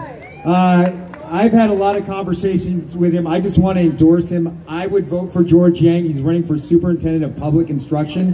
He's brilliant. And do you need volunteers and funding? Yes. If he got into government, trust me, listen to some of his ideas. No vaccine mandate. There you go. All right. This next guest is very special to me. It's hard to believe that we've both come so far. Neil Raman was my youth counselor when I was a fervent Christian in high school. And him and I had philosophical talks and met in cafes to talk about Christianity. When I got back from Germany with a theology degree, him and I debated each other at the Values Advocacy Council that he runs. And who won that debate? I'm going to say I did because I have the mic. So anyway, Neil Mammon has got, Robert Kennedy's coming soon, right? Mate? May 21st, his advocacy council, guys, get to know it. He's got great speakers, and these are really patriots and activists that are with his organization. I'm gonna give you Neil's bio now. Very special man to me. Neil Mammon is the president of the Values Advocacy Council. He was born in Guam to Indian parents and grew up in Jamaica, India, Sudan, I didn't know this, Ethiopia, and under Sharia law in Yemen. Though he comes from a family of famous Marxists, one of his life's goals is to defeat Marxism. Neil has multiple degrees in computer engineering, electrical engineering, and solid-state physics, and has co-founded 4 startup companies in Silicon Valley. He is an ordained pastor and the founder of Every Black Life Matters, the free market patriotic response to BLM. You can find out more at everyblm.com. All right, Neil. Neil Robin. Hey guys, hello. Wow, I guess I'm closing this out. I want to ask you a trick question as we start. Do Americans have constitutional rights? Yes. That was a trick question. Let me phrase it this way. Do our rights come from government? No. What are the dangers if our rights come from government? They can take them away legally and morally for any made-up reason, just like for your safety in a pandemic. But you see, you don't have constitutional rights. Let me tell you, I don't mean that they were taken away from you. It's because the Constitution doesn't give you rights. In fact, if you look at the Bill of Rights and Constitution, you'll notice that there are not a list of rights you have. There are a list of negative rights. There are a list of rights that the government does not have. It's a list that says the government cannot violate your free speech. They cannot stop you from owning a gun. They cannot stop you from assembling anywhere, even if there is a pandemic. Can you imagine this? Imagine if the Founding Fathers, when the Founding Fathers got together, they said, oh yeah, we have the freedom to assemble unless King George says there's a pandemic. What do you think? Do you think they'd agree with that? No, there is no case. So rights can't come from the government. So let me ask you this. Can I grant myself rights? This is the interactive part of the talk. Can I call myself, can I say that I'm emperor? No. Okay, well, then why? Because I don't have authority over you, right? So I can't tell you what to do. Okay, well, let me ask you this. Can the masses give us rights? Can we vote for rights? By the way, that was called a democracy. Our Founding Fathers called it a mobocracy because it doesn't work. Why? Well, think about this. When the slaves were given freedom, before they were given freedom, what did the masses want? Did they want slavery? Yes, they wanted slavery. They didn't want slavery to stop. So the mob was saying, yes, we want slavery. So the mob can't give you rights. But let me ask you this. Where did the slaves get their rights from? Did they get a new set of rights? Did they suddenly get a new set of rights because of some nice white people? Or is it true that the slaves always had those rights? But those rights were immorally and unjustly being taken away from them. And it wasn't until the majority recognized those pre-existing rights that justice was restored. You see, that means that rights don't come from the masses. They don't come from a majority vote. So if those slaves already had rights, where did they get those rights from? Well, reality, and the answer is right, but why is it the creator? The reality is rights can only come from somebody who has the moral authority to give people rights. Who is the only person who has moral authority over every single slave owner and can say, you have no right to keep slaves? Who is the only person who has every moral authority over every Nazi and says, you can't kill Jews? Who is a moral authority over every single human being and says, you have to treat him equally? That is the creator of all humans. And now you see that we got to that without using the Bible, without using a religious text. That was self-evident from logic and reason. What does the Declaration of Independence say? We hold these truths to be what? Self-evident. That all men are created equal, that they're endowed by their government, by themselves, by the masses, endowed by their Creator with certain unalienable rights, that amongst these are life, liberty, and the pursuit of happiness. But guess what, folks? That means if there is no God, nobody gets unalienable rights. And we're the whim of whoever can scare us with violence. There is no objective moral standard, and that's what's been happening these last few days. They've shut you down, they've censored you, they've shut down the bank accounts, and in my case, in our church, they fined our church $4 million. We are the finest church in the world. And no, we're not going to pay a dime of that. We're going all the way to the Supreme Court. And they're going to pay us. Now, let me tell you something, though. Here's the truth. It's only the Judeo-Christian God that gives man's rights. As you heard in my bio, I was born in Ghana. I grew up under Sharia law. I'm telling you, there are no unalienable rights in any other religion. No other book, no other holy book, and I'm an expert in these religions because I've lived amongst them and I've studied them. There's only one book that says that all men are equal. There is no slave or free, Jew or Gentile. All men are equal in God's eyes. And that's the Judeo-Christian Bible. So what does the Declaration of Independence say next? What is the purpose of government? Why do we need government? The next line is that to secure rights, governments are instituted amongst men. So governments are not there to give us rights, but to protect the rights we already have. You see, our faith tells us that all men are sinful and have fallen short of the glory of God, and we need a Savior. And in line with that, we do need governments to restrain men. But we need to make sure, because governments are also composed of sinful men, we need to restrain governments. But does this only apply to Americans? I mean, I got a call from a Maori chieftain about 6 months ago, and first question I said is, well, what does your constitution in New Zealand say? And then I corrected myself. I said, I don't care what your constitution says. Because where does our rights come from? They come from God, not from our constitution. So it doesn't matter what your constitution says. Your rights, even in New Zealand and even in Australia and even in Canada, come from whom? The Almighty God. So the government is here to protect your rights. Is traveling an unalienable right? Yes. Is self-defense an unalienable right? Is assembling with others an unalienable right? Is working or hiring someone an unalienable right? Is being able to buy your own truck and start your own business an unalienable right? The government is supposed to protect you, not to stop you. You see, the government may be able to restrain someone who's a threat to you. They may be able to quarantine someone who has a deadly contagious disease. They may be able to restrain somebody who has a tendency and has shown a tendency to hurt other people. But nowhere in the Constitution, in the realm of logic or reason, does it allow them to suppress the rights of those who do not violate anybody's rights. This, my friends, is the first time in history that a healthy person has been looked upon with suspicion. The government is not allowed to force a healthy person to quarantine the home. The government is not allowed to force a healthy person to get a vaccine to keep his job. The government is not allowed to force you to stop going to church. I co-founded an organization called Every Black Life Matters. It's a response to BLM. We believe in real justice from womb to tomb. We believe in active fatherhood, traditional family, free markets, educational choice.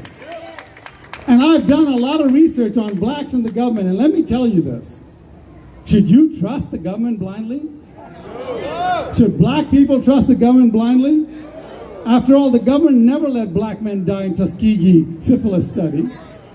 The government never experimented on black foster kids in New York in 2005. The government never sent Marines into banana republics so that U.S. fruit companies could continue to have cheap labor and land to grow bananas on. The government never worked with the Rockefeller Foundation to do radiation treatments on poor women. The government never sent smallpox blankets into Native American populations. The government never created a private conglomerate called the Federal Reserve to make themselves and their cronies rich, or did they?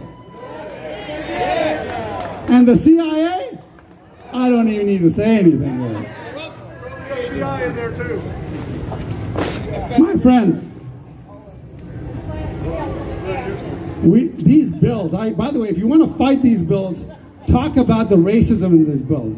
Because of all those things I told you, black families, black people are hesitant to get the vaccine. These bills are the most racist bills. A bill that will stop your kids from going to school if they had the vaccine. Think how many black families are going to be affected by that. A bill that says you can't get a job unless you have a vaccine. How many black people are going to get out of work because of that?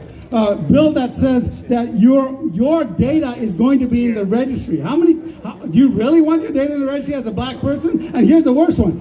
A bill that requires peace officers to come and arrest you because you haven't had a vaccine. Now think about the most racist thing of all. I really want to see police coming into black homes and saying, you don't have a vaccine, we're going to take you in. It doesn't matter what color you are, but this is the fact that we have, is that these are racist bills. But I want to give you some hope. Yesterday, a judge stopped the mask mandate.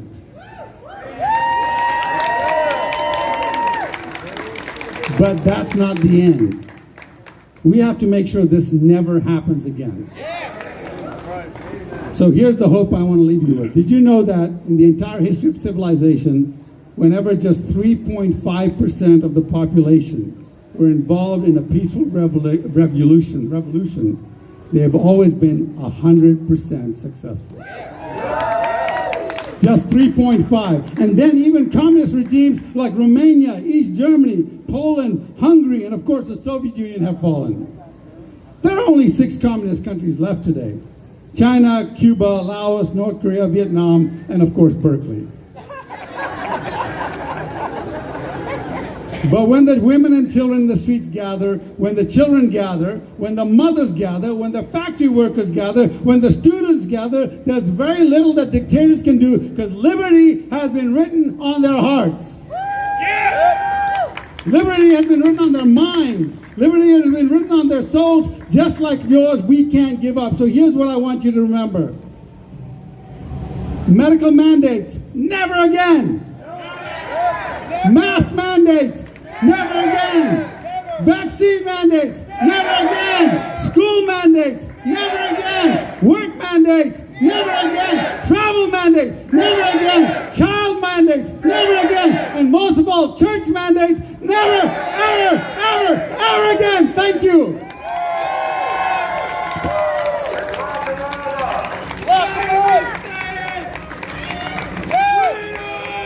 That's Neil Rahman. All right, we're going to close in prayer, and we're going to hear from William Owens. He has been with our convoy from the beginning through the thick and the thin. And William and I have gotten close right at the end of the convoy trip. He's been kind of the spiritual guide for everyone out there. And he's got a heart for freedom. So I'm going to get my glasses here and read a short bio, wherever they are, whichever pocket. William Owens is the author of 12 books on spiritual life and maturity. He is a playwright and has written over 500 poems in the last 3 years. His first book of poetry, released in 2015, is titled Naked Before God, Words That Express My Heart.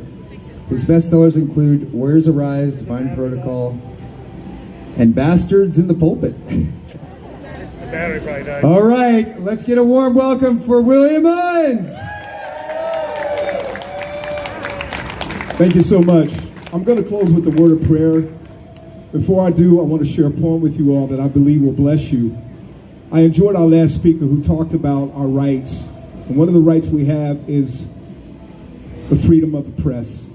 We're publishing a beautiful commemorative magazine. Check it out at americasconvoy.com. We have an army of journalists, authors, photographers, videographers, americasconvoy.com. We're going to be printing the truth of what's happening here. I want to thank Joel for putting this together, for giving me an opportunity to close in prayer and to share this poem with you all first.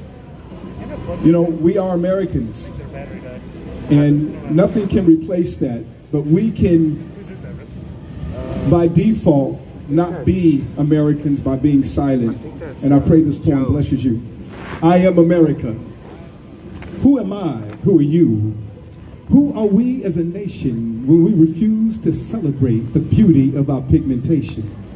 To enjoy the God-given expression of our uniqueness as a person. I am black, I am brown, I am red, I am white, I am blue. I am America.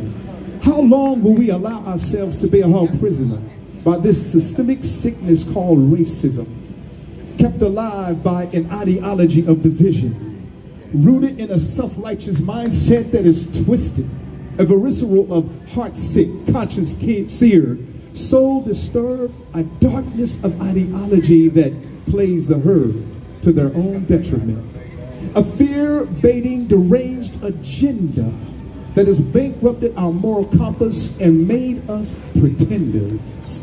I'm not who you say I am. I am free. As a man who defends, as a woman who nourishes, as an American who embraces liberty and stands for justice, as an individual with God-given gifts, bursting with capacity to love with passion, to live with courage, to give with compassion, to receive in humility. I will stretch forth my hand unto the God of this land. I will lift my voice and make a righteous noise. I will not react, I will respond. I will activate my vote for that which is true to rule. I will participate in this republic and lift my voice for truth. My faith will be released to love beyond the wicked narrative of violence, destruction, and hate. I will embrace my neighbor, no matter what color their face. Even when I cannot grasp why some do what they do, to see it hurts the deepest part of me. Even then, by God's grace, I will yet love my enemy because I am black, I am brown, I am red, I am white, I am blue. I am America. For those who don't think I am, you are blind, prejudiced, from a self-righteous place. It's not about race. Hypocrites, ignorant, and cannot understand. I will pray for your troubled soul. Just know that you cannot stop from making Americans great again. I am America. Amen. Let's close in prayer from this wonderful event. I do have a booth in back. Visit me. I have some material back there to bless you all with. Let's close in prayer. I'm just going to ask for those who are over here to come over here. Let's join in prayer together and close this thing. Everybody here made this possible. So it'd be great for some of the people over here to come and join. It's your free will. We are Americans, right? Let's go before Abba, Father. Father, we are so grateful for this day, for the sun that shines upon our face, for the coolness that passes by our eye. We are grateful, God. We ask, oh God, for something that only you can give us among many things, and that's mercy. Mercy upon this nation. Mercy upon our hearts and minds. And then we ask you, God, to stir the hearts of those who are purporting an evil agenda. Convict them, oh God. Convict them that what they're doing is evil. We don't call them evil, but what they're doing is evil. And we pray for our enemies because vengeance belongs to you. We pray for them regardless of whether they know what they do or they don't.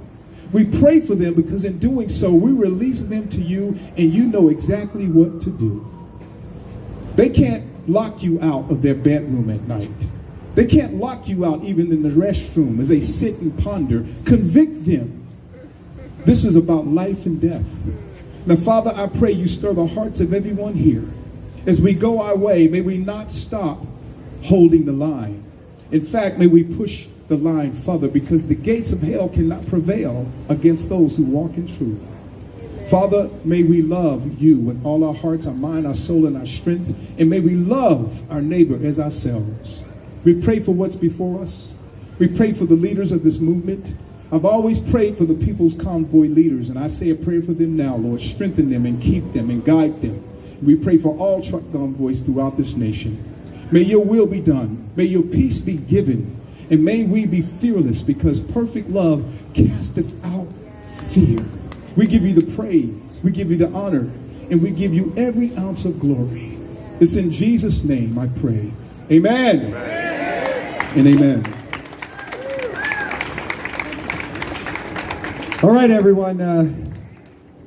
There's one last thing I want to say, and I want to repeat it one more time. When I was part of the Bernie writing campaign, we were just two people. And we saw an avalanche of support because it was something that the window of time was waiting for. The market was right. The conditions were perfect. So my friend Daniel Shaney, he's here today. He's amazing. He's changed history in the United States.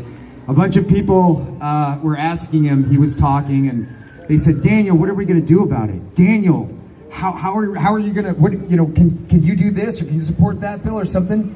He says, how are we going to get our change? And he looked out on everybody. I'll never forget it. It changed the way I think. He said, you are going to change I haven't the seen one of world. those in a while. Not me, not this guy, and not that woman. You are going to change the world. If all of us remember that right here is our family, that we are a collective of activists, and that we take it upon ourselves to bear the responsibility for this, we will change the world. Thank you for coming today. You've all been wonderful. We love you, and we're going to keep doing it. Thank you.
Give him heaven.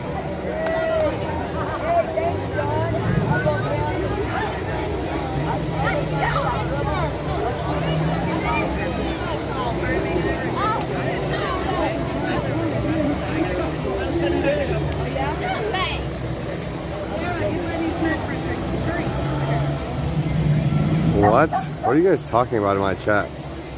500 what? Nobody's giving me 500 anything.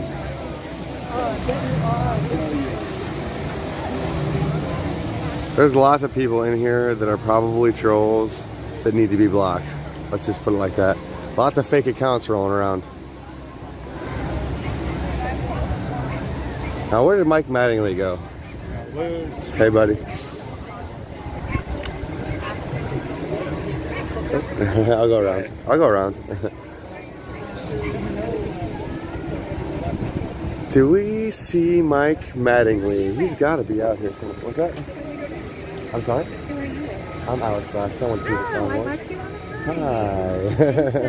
You were doing it since Fairfield, right? Yep, yep. Yeah. Mm-hmm. I'm watching you stream. What was your favorite part of my stream so far? Anything I could do better or maybe come back to? Or I anything like else? when people are talking.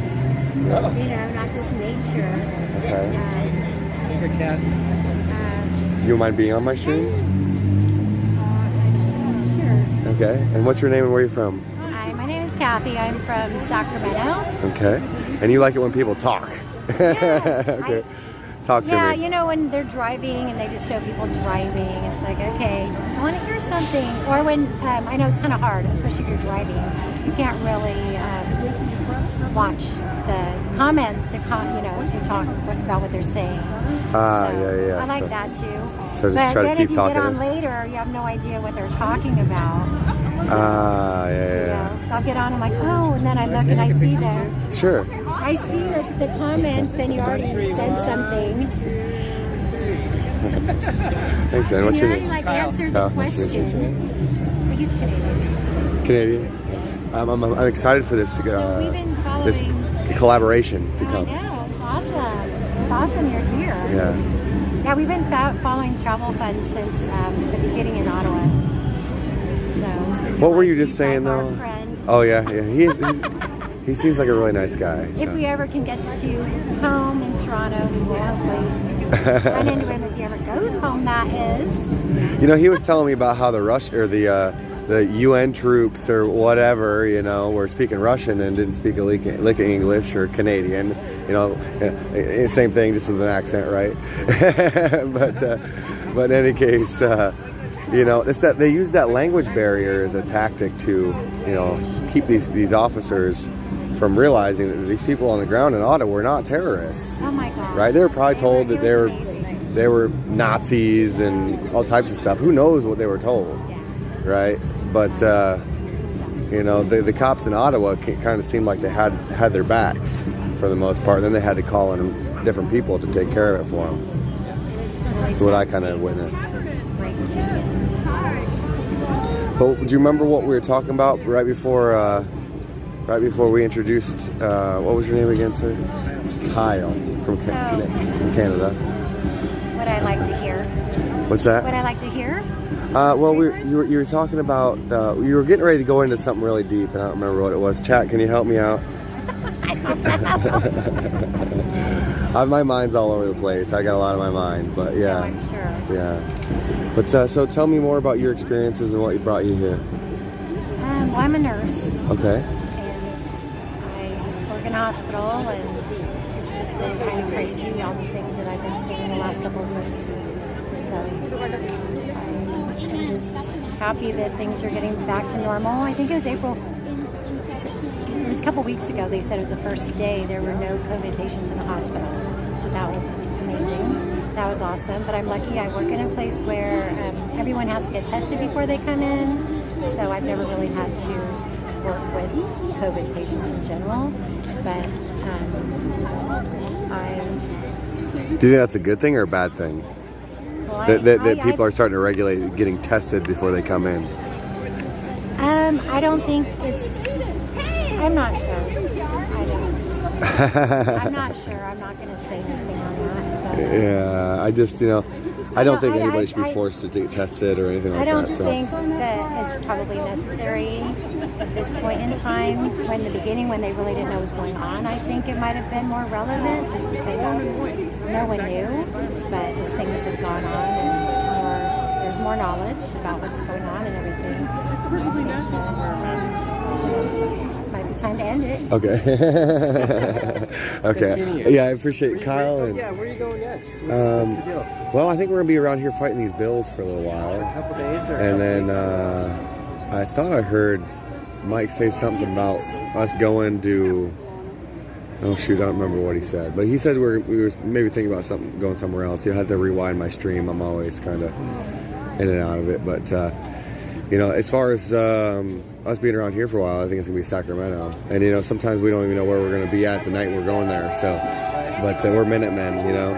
But we are planning on going back to DC at some point, right? And keep contacting and setting up meetings with our senators and our elected officials, you know. You guys at the Speedway or?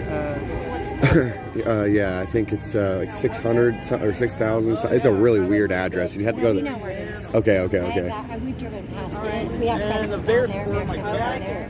We've driven past it several times. So that's cool. Right now, one of the things that I'm focused on is getting like the local. You notice there was the only big cameras that was up there were the people that were with the convoy. Yes, however, I did see an article on the Sacramento Bee yesterday talking about the people. That was awesome. Did they mention the rally today? Yes. They did. Which is perfect. Yeah. And what news organization was this? Sacramento Bee. It's been a paper here since like the 1800s. Okay. And it's usually pretty liberal.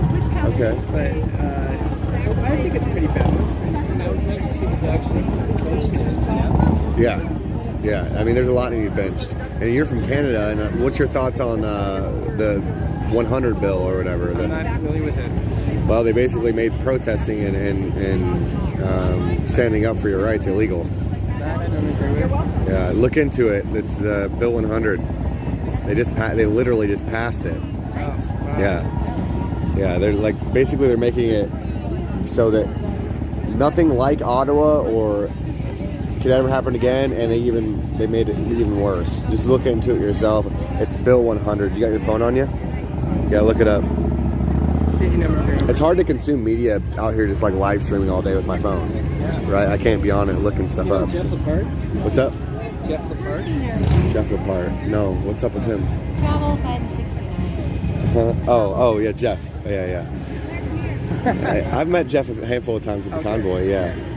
So, So do you want me to look it up? Bill 100, yeah. And then just read it for yourself. I mean, we could maybe we could even read it a little bit right now. Because if you guys are from Canada and don't know about that, oh. She's born and raised here. I was born at the hospital in Oregon. Oh, really? Does Bill 100 open up? No. They're talking about the $100 bill. Oh. Living What Matters Most Act. I mean, it's probably that one. Let's click on it.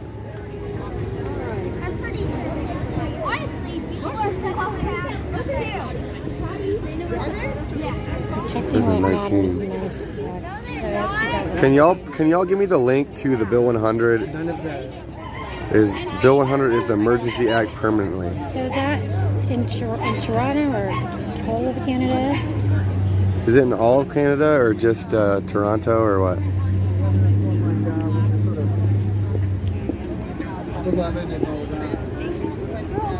That can't be there. Type in COVID after it, or protesting. Type in protesting after it. Bill 100 protesting.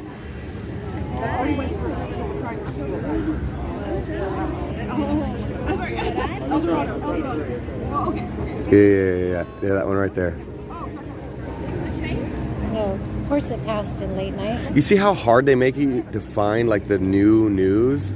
Like the algorithm just like, you have to know what to type in or otherwise you're not going to find it. You'll sit there wondering if it's even true, right? So the way these algorithms are set up is just ridiculous. Yeah, so it's Ontario. Conservative government has passed into law the controversial Bill 100, legislation that severely limits and prohibits protest and free speech. It was passed overnight in a stealth vote of which not all MPPs were informed. Yeah. I learned about that one from Viva Fry. Yeah, things that no one knows, and even the people in government don't know about. It should be informed. It doesn't sit well with me. No, it's bad. It's real bad, and that's just the first paragraph. You start reading into it, you're going to get your blood pressure. Limited, so they probably no saunas or. And even here, no saunas. Well, the other guy got pulled over for having my phone on speaker, and both my hands were on my steering wheel. Oh. Yeah, it's like these cops have freaking laptops. They have CDs. They eat. It was a couple days ago. Well, this is a gentleman here. I just happened when I was walking by. I'm sure you've seen this truck, right? Oh yeah, that's right, Rod. So you got a ticket. This day? Today? For what? Driving too slow. Are you serious? Slow. Didn't they pass something around here just recently for these protests, like about not being able to protest on the or I don't know. I gotta ask. I gotta inform it. That's what I'm talking about. I live stream all day and I don't get. Are you live right now? Yeah. Oh. You're on camera, babe. Say hi, Mom and Dad. Hi, Mom and Dad. But all right. So I don't want to make you any more nervous. The other thing, though, is that I actually did not realize that if you're not a U.S. citizen or have a green card holder or whatever, or trying to get into the States, immigrant trying to get into the States, I didn't realize that you have to be vaccinated to actually get into the States. From Canada. From anywhere. I think from anywhere. I thought it was just the northern border with the digital ID because. From anywhere. Well, just because. Like Canada. Well. So we can't go see our family in Canada because of that. What bill is that? Well, see, I think it's just the Canadian. I think it's just the northern border because Trudeau. Go ahead. No, I was looking at going to Canada, and we can't actually go there. Yeah, I think it's just the northern border because Trudeau lobbied Biden into a digital ID and all those vaccination requirements to pass through the northern border. Because if you look, the southern border is wide open. They're letting illegals come in unvaxxed, doesn't matter, and they're not testing them. You know, giving away free smoking kits with crack pipes in them. They're trying to be U.S. citizens. They're trying to come to the U.S. Well, either way. So no, it said that was a clause, like they can come in. Oh. If they're not vaccinated, they're trying to like escape their country. That's okay. Oh, jeez. Yeah. So if you're just coming to travel or visit family or friends. If you're a law-abiding, tax-paying citizen. So we want to visit our family in Toronto. We can't. And I just found out, I didn't realize that the U.S. had the same thing because my friend said, I can't come to see you. Hopefully someday I will be able to come see you again. And I had no idea, so I looked it up, and it said that they have questions. It says if you are a citizen, or you know what I just said before, you can come here, but if you're not, you can't unless you have a reason to, or if you have a medical exemption. It doesn't matter about family, right? It's supposed to be family first, right? Familia primero. Anyway, it's so nice meeting you. Yeah, you too. What was your name again? Kathy. Kathy. Can I get a hug? Thanks. Cat for health. You want a hug too, Kyle? All right. It's good to meet you. Thank you. We'll see y'all around. Everyone says that, but you know what they're called? They're called harem. But you know, it is hammer time. We're putting the hammer down on these politicians. Is it for federal or is it federal or California's constituent? I'm from Ohio. Yeah. Ah, okay. Okay. But I will highlight it on my stream for you. Yes, that would be great.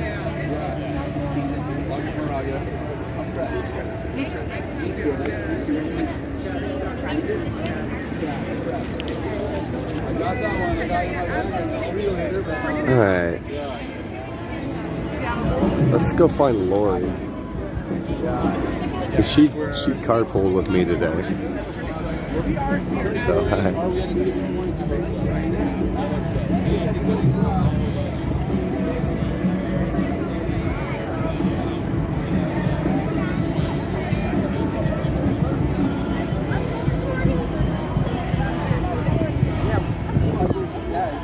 hey, good job today, man. That was awesome. I don't want to shake your hand because I make you drop your stuff, but you did great.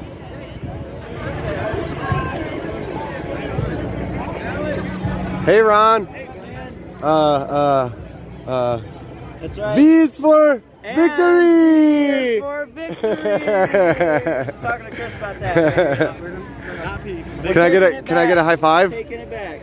And then we got to. Well, we were messing with this yesterday. We do want people to live long and prosper. We do wish that upon them. Yes, sir. Yes, there we go. V is for victory. Victory. Hey, I got a real. And live long and prosper. I just got to say though, Ron, I have a very serious question though. Yes, sir. Now that you stopped me. I have a very serious Yeah. answer. So, what does V stand for? V is for victory. Very serious question. Very serious. Vaccine, I'll tell you that. Somebody else is trying to usurp it for the V is for vaccine. Okay. It is not. Absolutely. They're trying to do keywords at key times. Do you want to stick around here? What do they call them? People come What do you think? instigators. My opinion. What do you want to take My off? opinion. Sir, thank you for your part in this fight as well. I know you have a part that you're playing. I got a We all bunch of work. do. We all I got a are. bunch of We all work to do as we I can. ran to the I'll hotel. go back if you want to go back. Yeah, I kind of want to. Let's do it then. Big fat mouth. That's how I gave you. I'm enjoying it. Can I get a high five?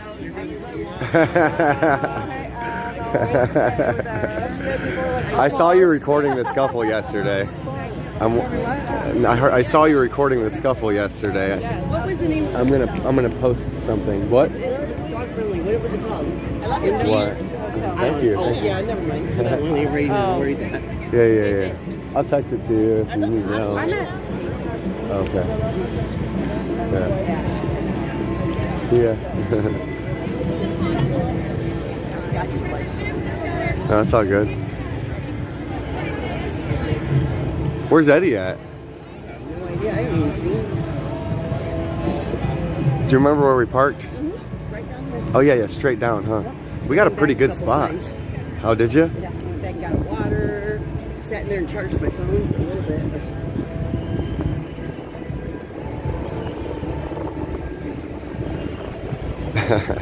Ron's so funny. I can't get that freaking saying out of my head. The way he says it. You know what I'm talking about? V is for victory! And he's like, yeah, the whole day yesterday, he was like, when the convoy was rolling in, he was just holding his hand up. Like, that's all he was saying. It's left an impression, that's for sure.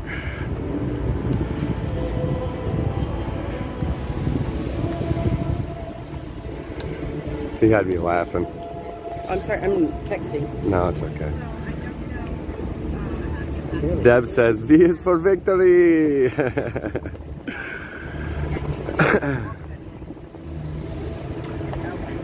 I've got some literature that I will highlight for you guys on the way back. I got some really good, I got a really good brochure about making a new California. Making it, what do you mean? Did you talk to that lady? She was trying to get a petition against Newsom signed, but I wasn't from California. But yeah. she gave me the brochure and her card. They want to have a new California, which is almost all the state except for those real liberal spots, and then they can be the old California, and they'll be the new California. Good. California. And I found out from that same lady that Dominion started here, which because I was like, how can I meet so many conservative, wonderful people everywhere I go here in California? Freedom! Freedom! And all these liberals be voted in, and she's like, Dominion started here. Hi there. It's just another piece of the puzzle. Yeah, you know, I was just gonna say California runs too far up the coast. They have too many imports coming in. I'll show you the brochure later. They control the imports from China, and that's okay.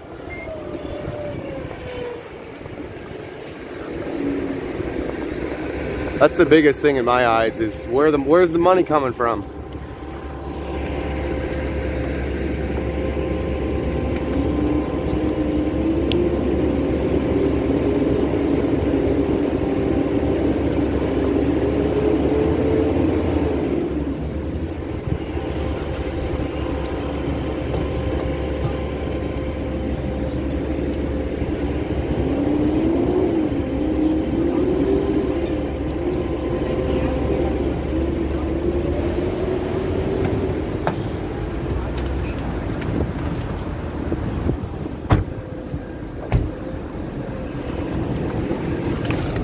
Now what happened?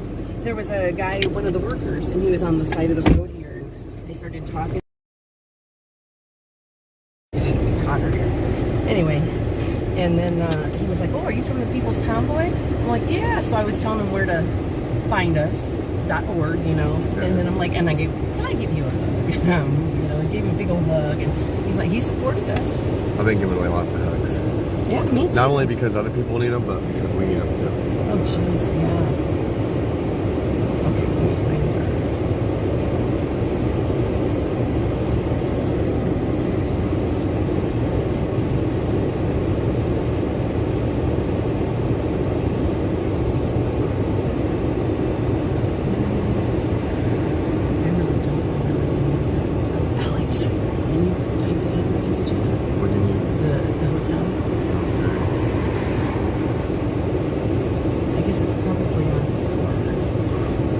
I sent you a text with it. Why don't you just check your text? Oh, yeah, I could have. Thank you. V is for victory! Shout out to Ron. Love the vibes, brother. Today was a good day. You know, when people try to smear you for being a patriot, you know, any way they can with funding, like that gentleman was speaking about how he's a sheriff and they just tried to smear his name for the dirt, spent like $6 million to try to keep him from getting his story out. Isn't that amazing? It happens all the time. If anybody doesn't know. I want to know where the conservative rich people are. Where are they putting their money? Come on. Canada, they got frozen. Well, maybe. I'm just saying, like, how about supporting our causes? That's what I'm saying, though. Like, I think one of the biggest contributors to the Ottawa protest was Dan Bongino. Really? I thought. I don't know. Don't quote me on that, but I know his name got doxxed when the Give Sun Go got hacked.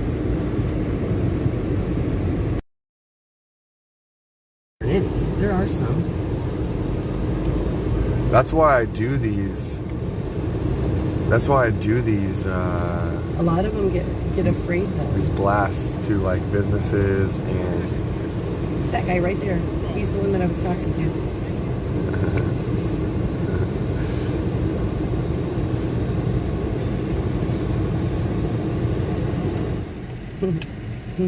He's a sweetheart. Yeah, he does seem really nice. I think he's seen you and he's like, oh, that's the lady I talked to earlier.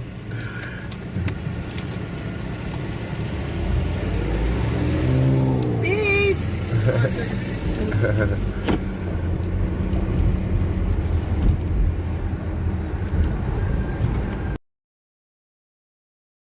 So you're not allowed to even use like your GPS or anything like that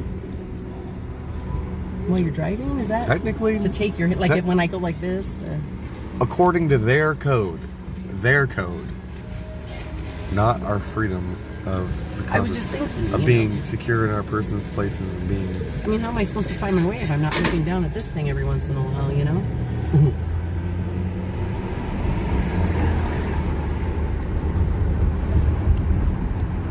You've never seen me drive when I don't know where I'm going. That's even more dangerous.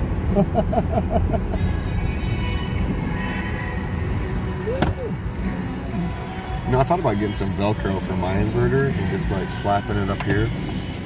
Just mine that slides around all the time. It wiggles out of the. Oh, mine, I set it so it goes on there, and you know, and then it's got the handle here, so if you need to, you can kind of. Wait, what happened? I have a gimbal.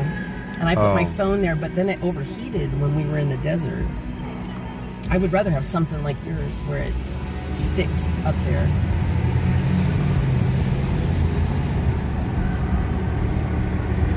Nah. Yeah, except Matt, we're not giving that name a platform on my channel. Call it the Dope Heads or something.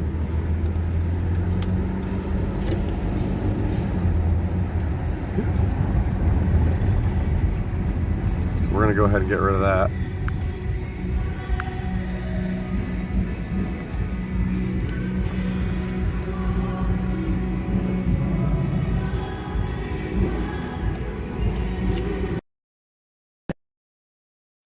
To the hotel. I don't know when, but you'll be there too.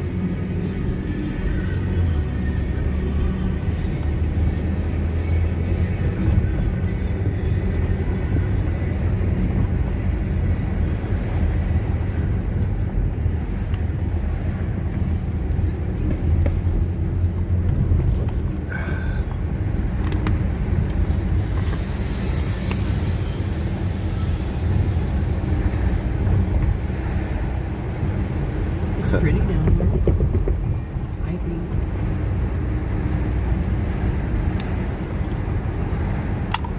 It is pretty down here. Yeah, I was telling that dude, I was like, man, it's really not as hot as I expected it to be. Like, I've been cool, you know, I haven't been overly hot. Even in LA, it was kind of a cool day, you know, unexpectedly. But so for California, I was expecting flip-flops and I know, it's kind of chilly. And it's been chilly enough to wear jeans and a sweatshirt at times, and a hoodie or something. Yeah, it's crazy because you have to wear like 2 sets of clothes every day. Yeah, it changes, and then you get hot, then you get cold, then you get hot, then you get cold. Yeah. It depends on, if the sun is shining or not. This only says it's 70 degrees out. It's really not that hot, you know. I was enjoying it.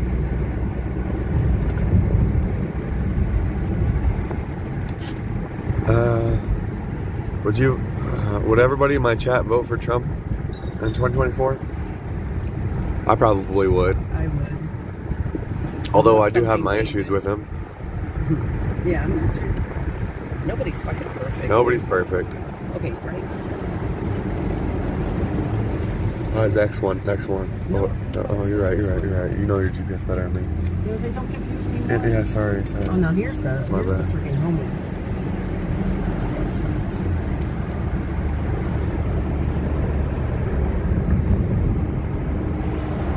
Yeah, that's what an actual homeless encampment looks like. I might go down there later.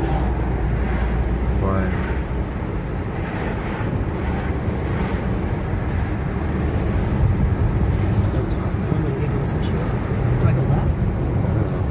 GPS better than me. Oh, yep, straight.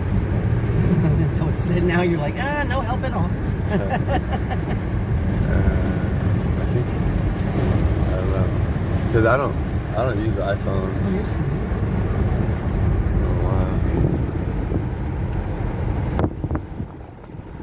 All right, so it must be right up here. Across the street to a gas station.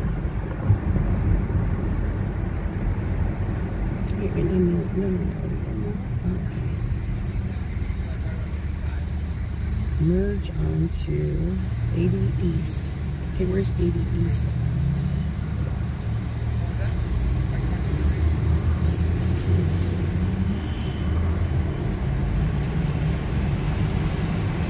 Oh, Fulbridge. Okay, right here. Gotcha.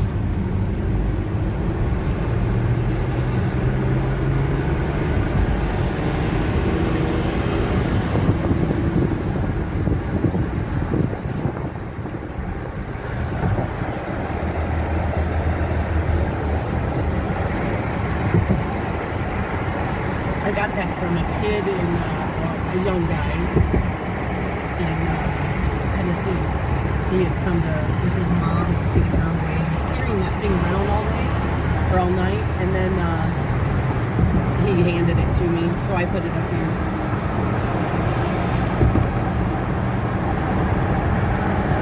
So you have a stand for your gimbal for your No. My gimbal, I just twist it. Well, remember mine goes straight up, but I set it up there so it doesn't move too bad. And it stays like kind of stuck there. It falls every once in a while. I gotta mess with it a little bit, but it's all I got to do right now. Which way? Probably straight. 80.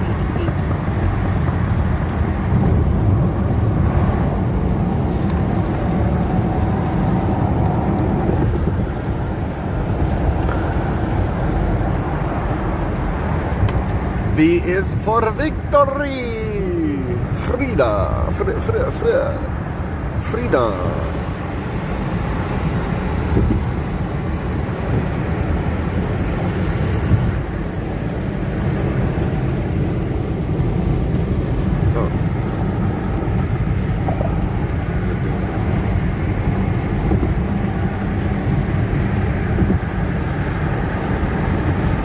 Probably not old enough to remember that series V, where the aliens came down and so the people would go around and spray V for victory. Well, I heard it was from Star Trek. No. Oh, okay. But I think it was like, those like little green toys in Toy Story that were like, they kind of looked like the Minions except they were green. Oh, okay. I think there was a scene in there where they say that and they're all like doing the thing. Well, these were like The freedom little fighters. victory Their hand gang sign thing. World had been taken over by, aliens or whatever, but it's still the same concept. We've been taken over by tyrants, and so we have to be the freedom fighters to free even the people who don't realize what's going on. It reminds me of that, and it's like you have to be careful. Your neighbor could turn you in and all that stuff. That happened during COVID. We had hotlines in Indiana you could call if you thought somebody was not following guidelines. A complaint line about your own neighbors. That's the kind of stuff that it may be been fiction when I watched it, and I thought, man, that'd be fun to join some freedom fighters. And now, in my own time, in my own country, it may not be aliens, but I'm fighting. We're freedom fighters. Yeah, we are. I feel like putting little V's everywhere, little red V's. A friend of mine was scared to use that term, freedom fighters, And I was like, no. Oh hell yeah, we're freedom Why would you be afraid to use that term? Like, don't let them scare you from you using. fight evil.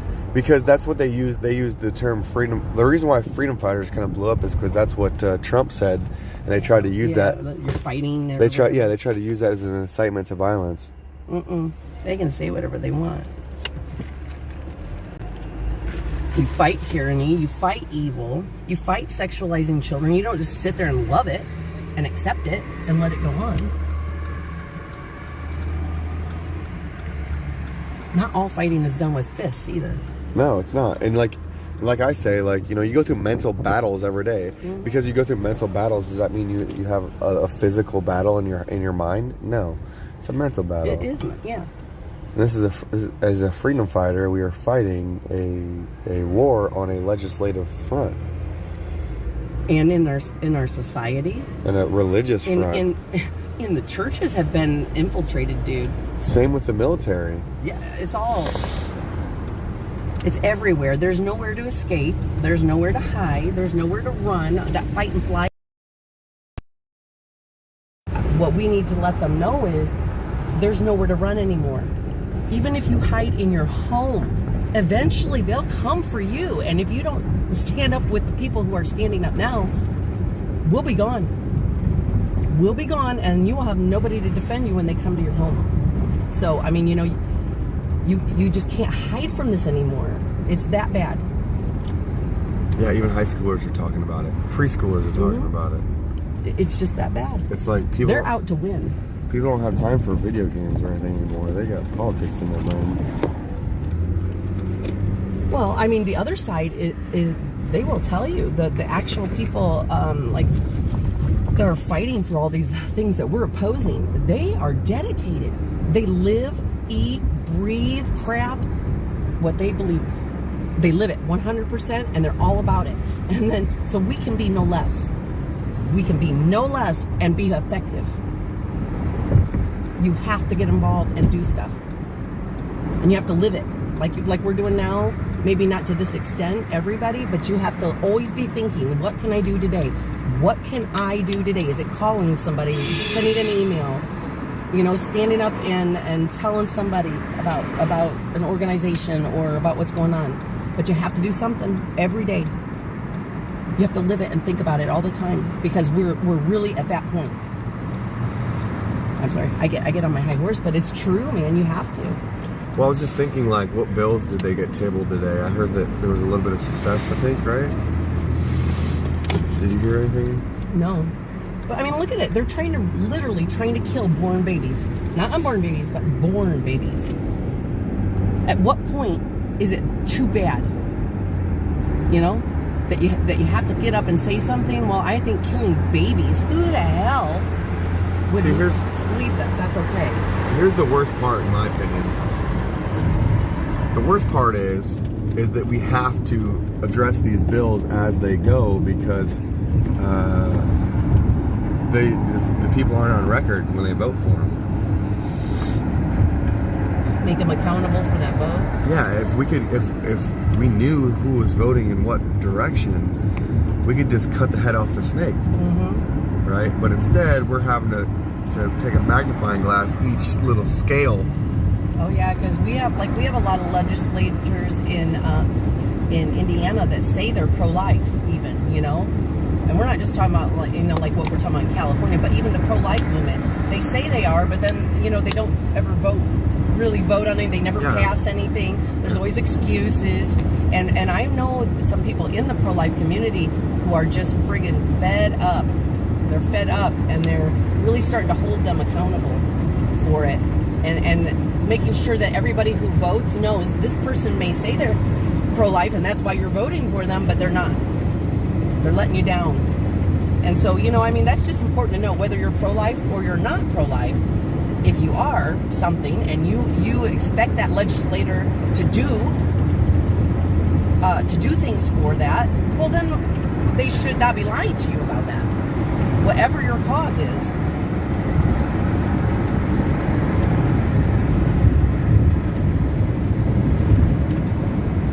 That was the thing I liked about Trump, was he was the first president that I had ever seen when he said promised things beforehand, he literally tried to accomplish them.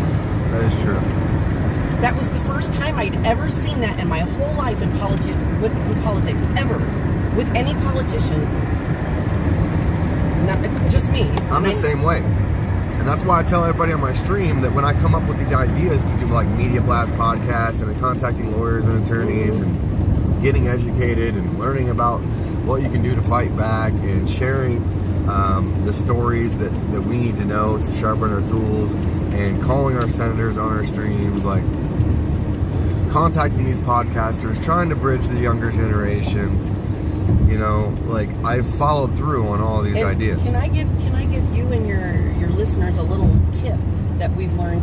Always record. I know in my state and you can check your own states, but we are a one party. So as long as you know you're in the conversation, you can record it. And here's the thing: if they're recording though, you have the right to record too. Even if that's what I'm saying. Always record a conversation you have, whether it's with a school board member or a principal or these days a police officer. I mean, really anybody. I record. Well, it was just funny. I bring that up because then you got them on record. Yeah, I agree. But I bring that up because like I was in a one-party consent state, and I was talking with General Electric when they were trying to take my jobs away because of these mandates. And I asked them out of courtesy. I wasn't too educated at the time because they were in California or I think maybe even Boston. I'm not sure exactly where they were, but they were in a two-party consent state. But being that the damages occurred in a one-party consent state, the laws that apply to the consent is in the state that the damages occurred. So New Mexico is a one-party consent state, Ohio is a one-party consent state, and when I was talking to them on the phone, they were like, oh, yeah, we don't consent to this conversation being recorded. And then a little bit later in the conversation, they told me that they were recording it. Oh, okay, gotcha. And it was two-faced, it was hypocritical. You should have said, I don't consent to it being recorded. No, I said, that's fine, because I'm still recording regardless. Right. Because I already knew. I actually already knew. The things I'm talking about are all going to be local. So, like, it wouldn't be somebody in another state. It would be, so figure out your state.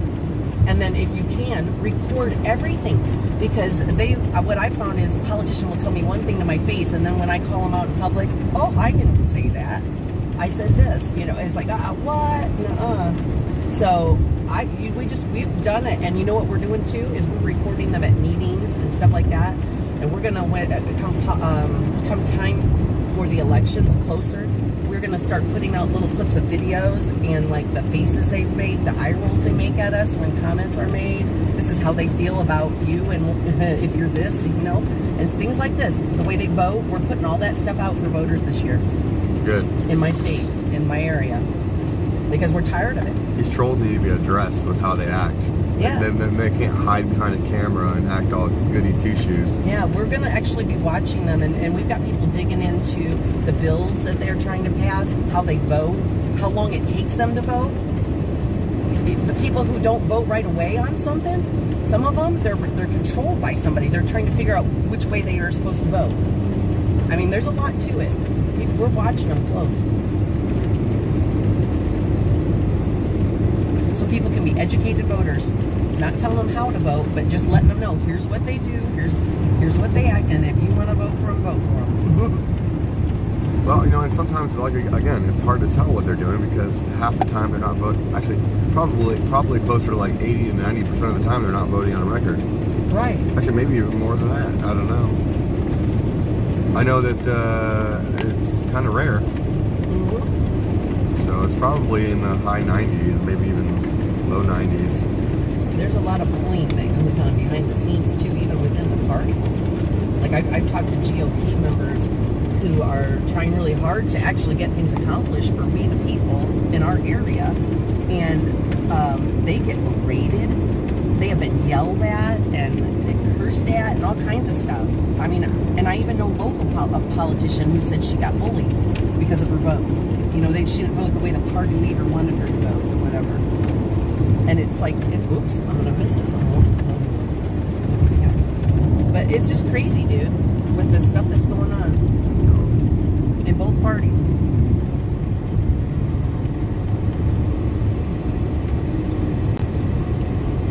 that's why it's important that we all work together, because it's not just one party. It's all of us.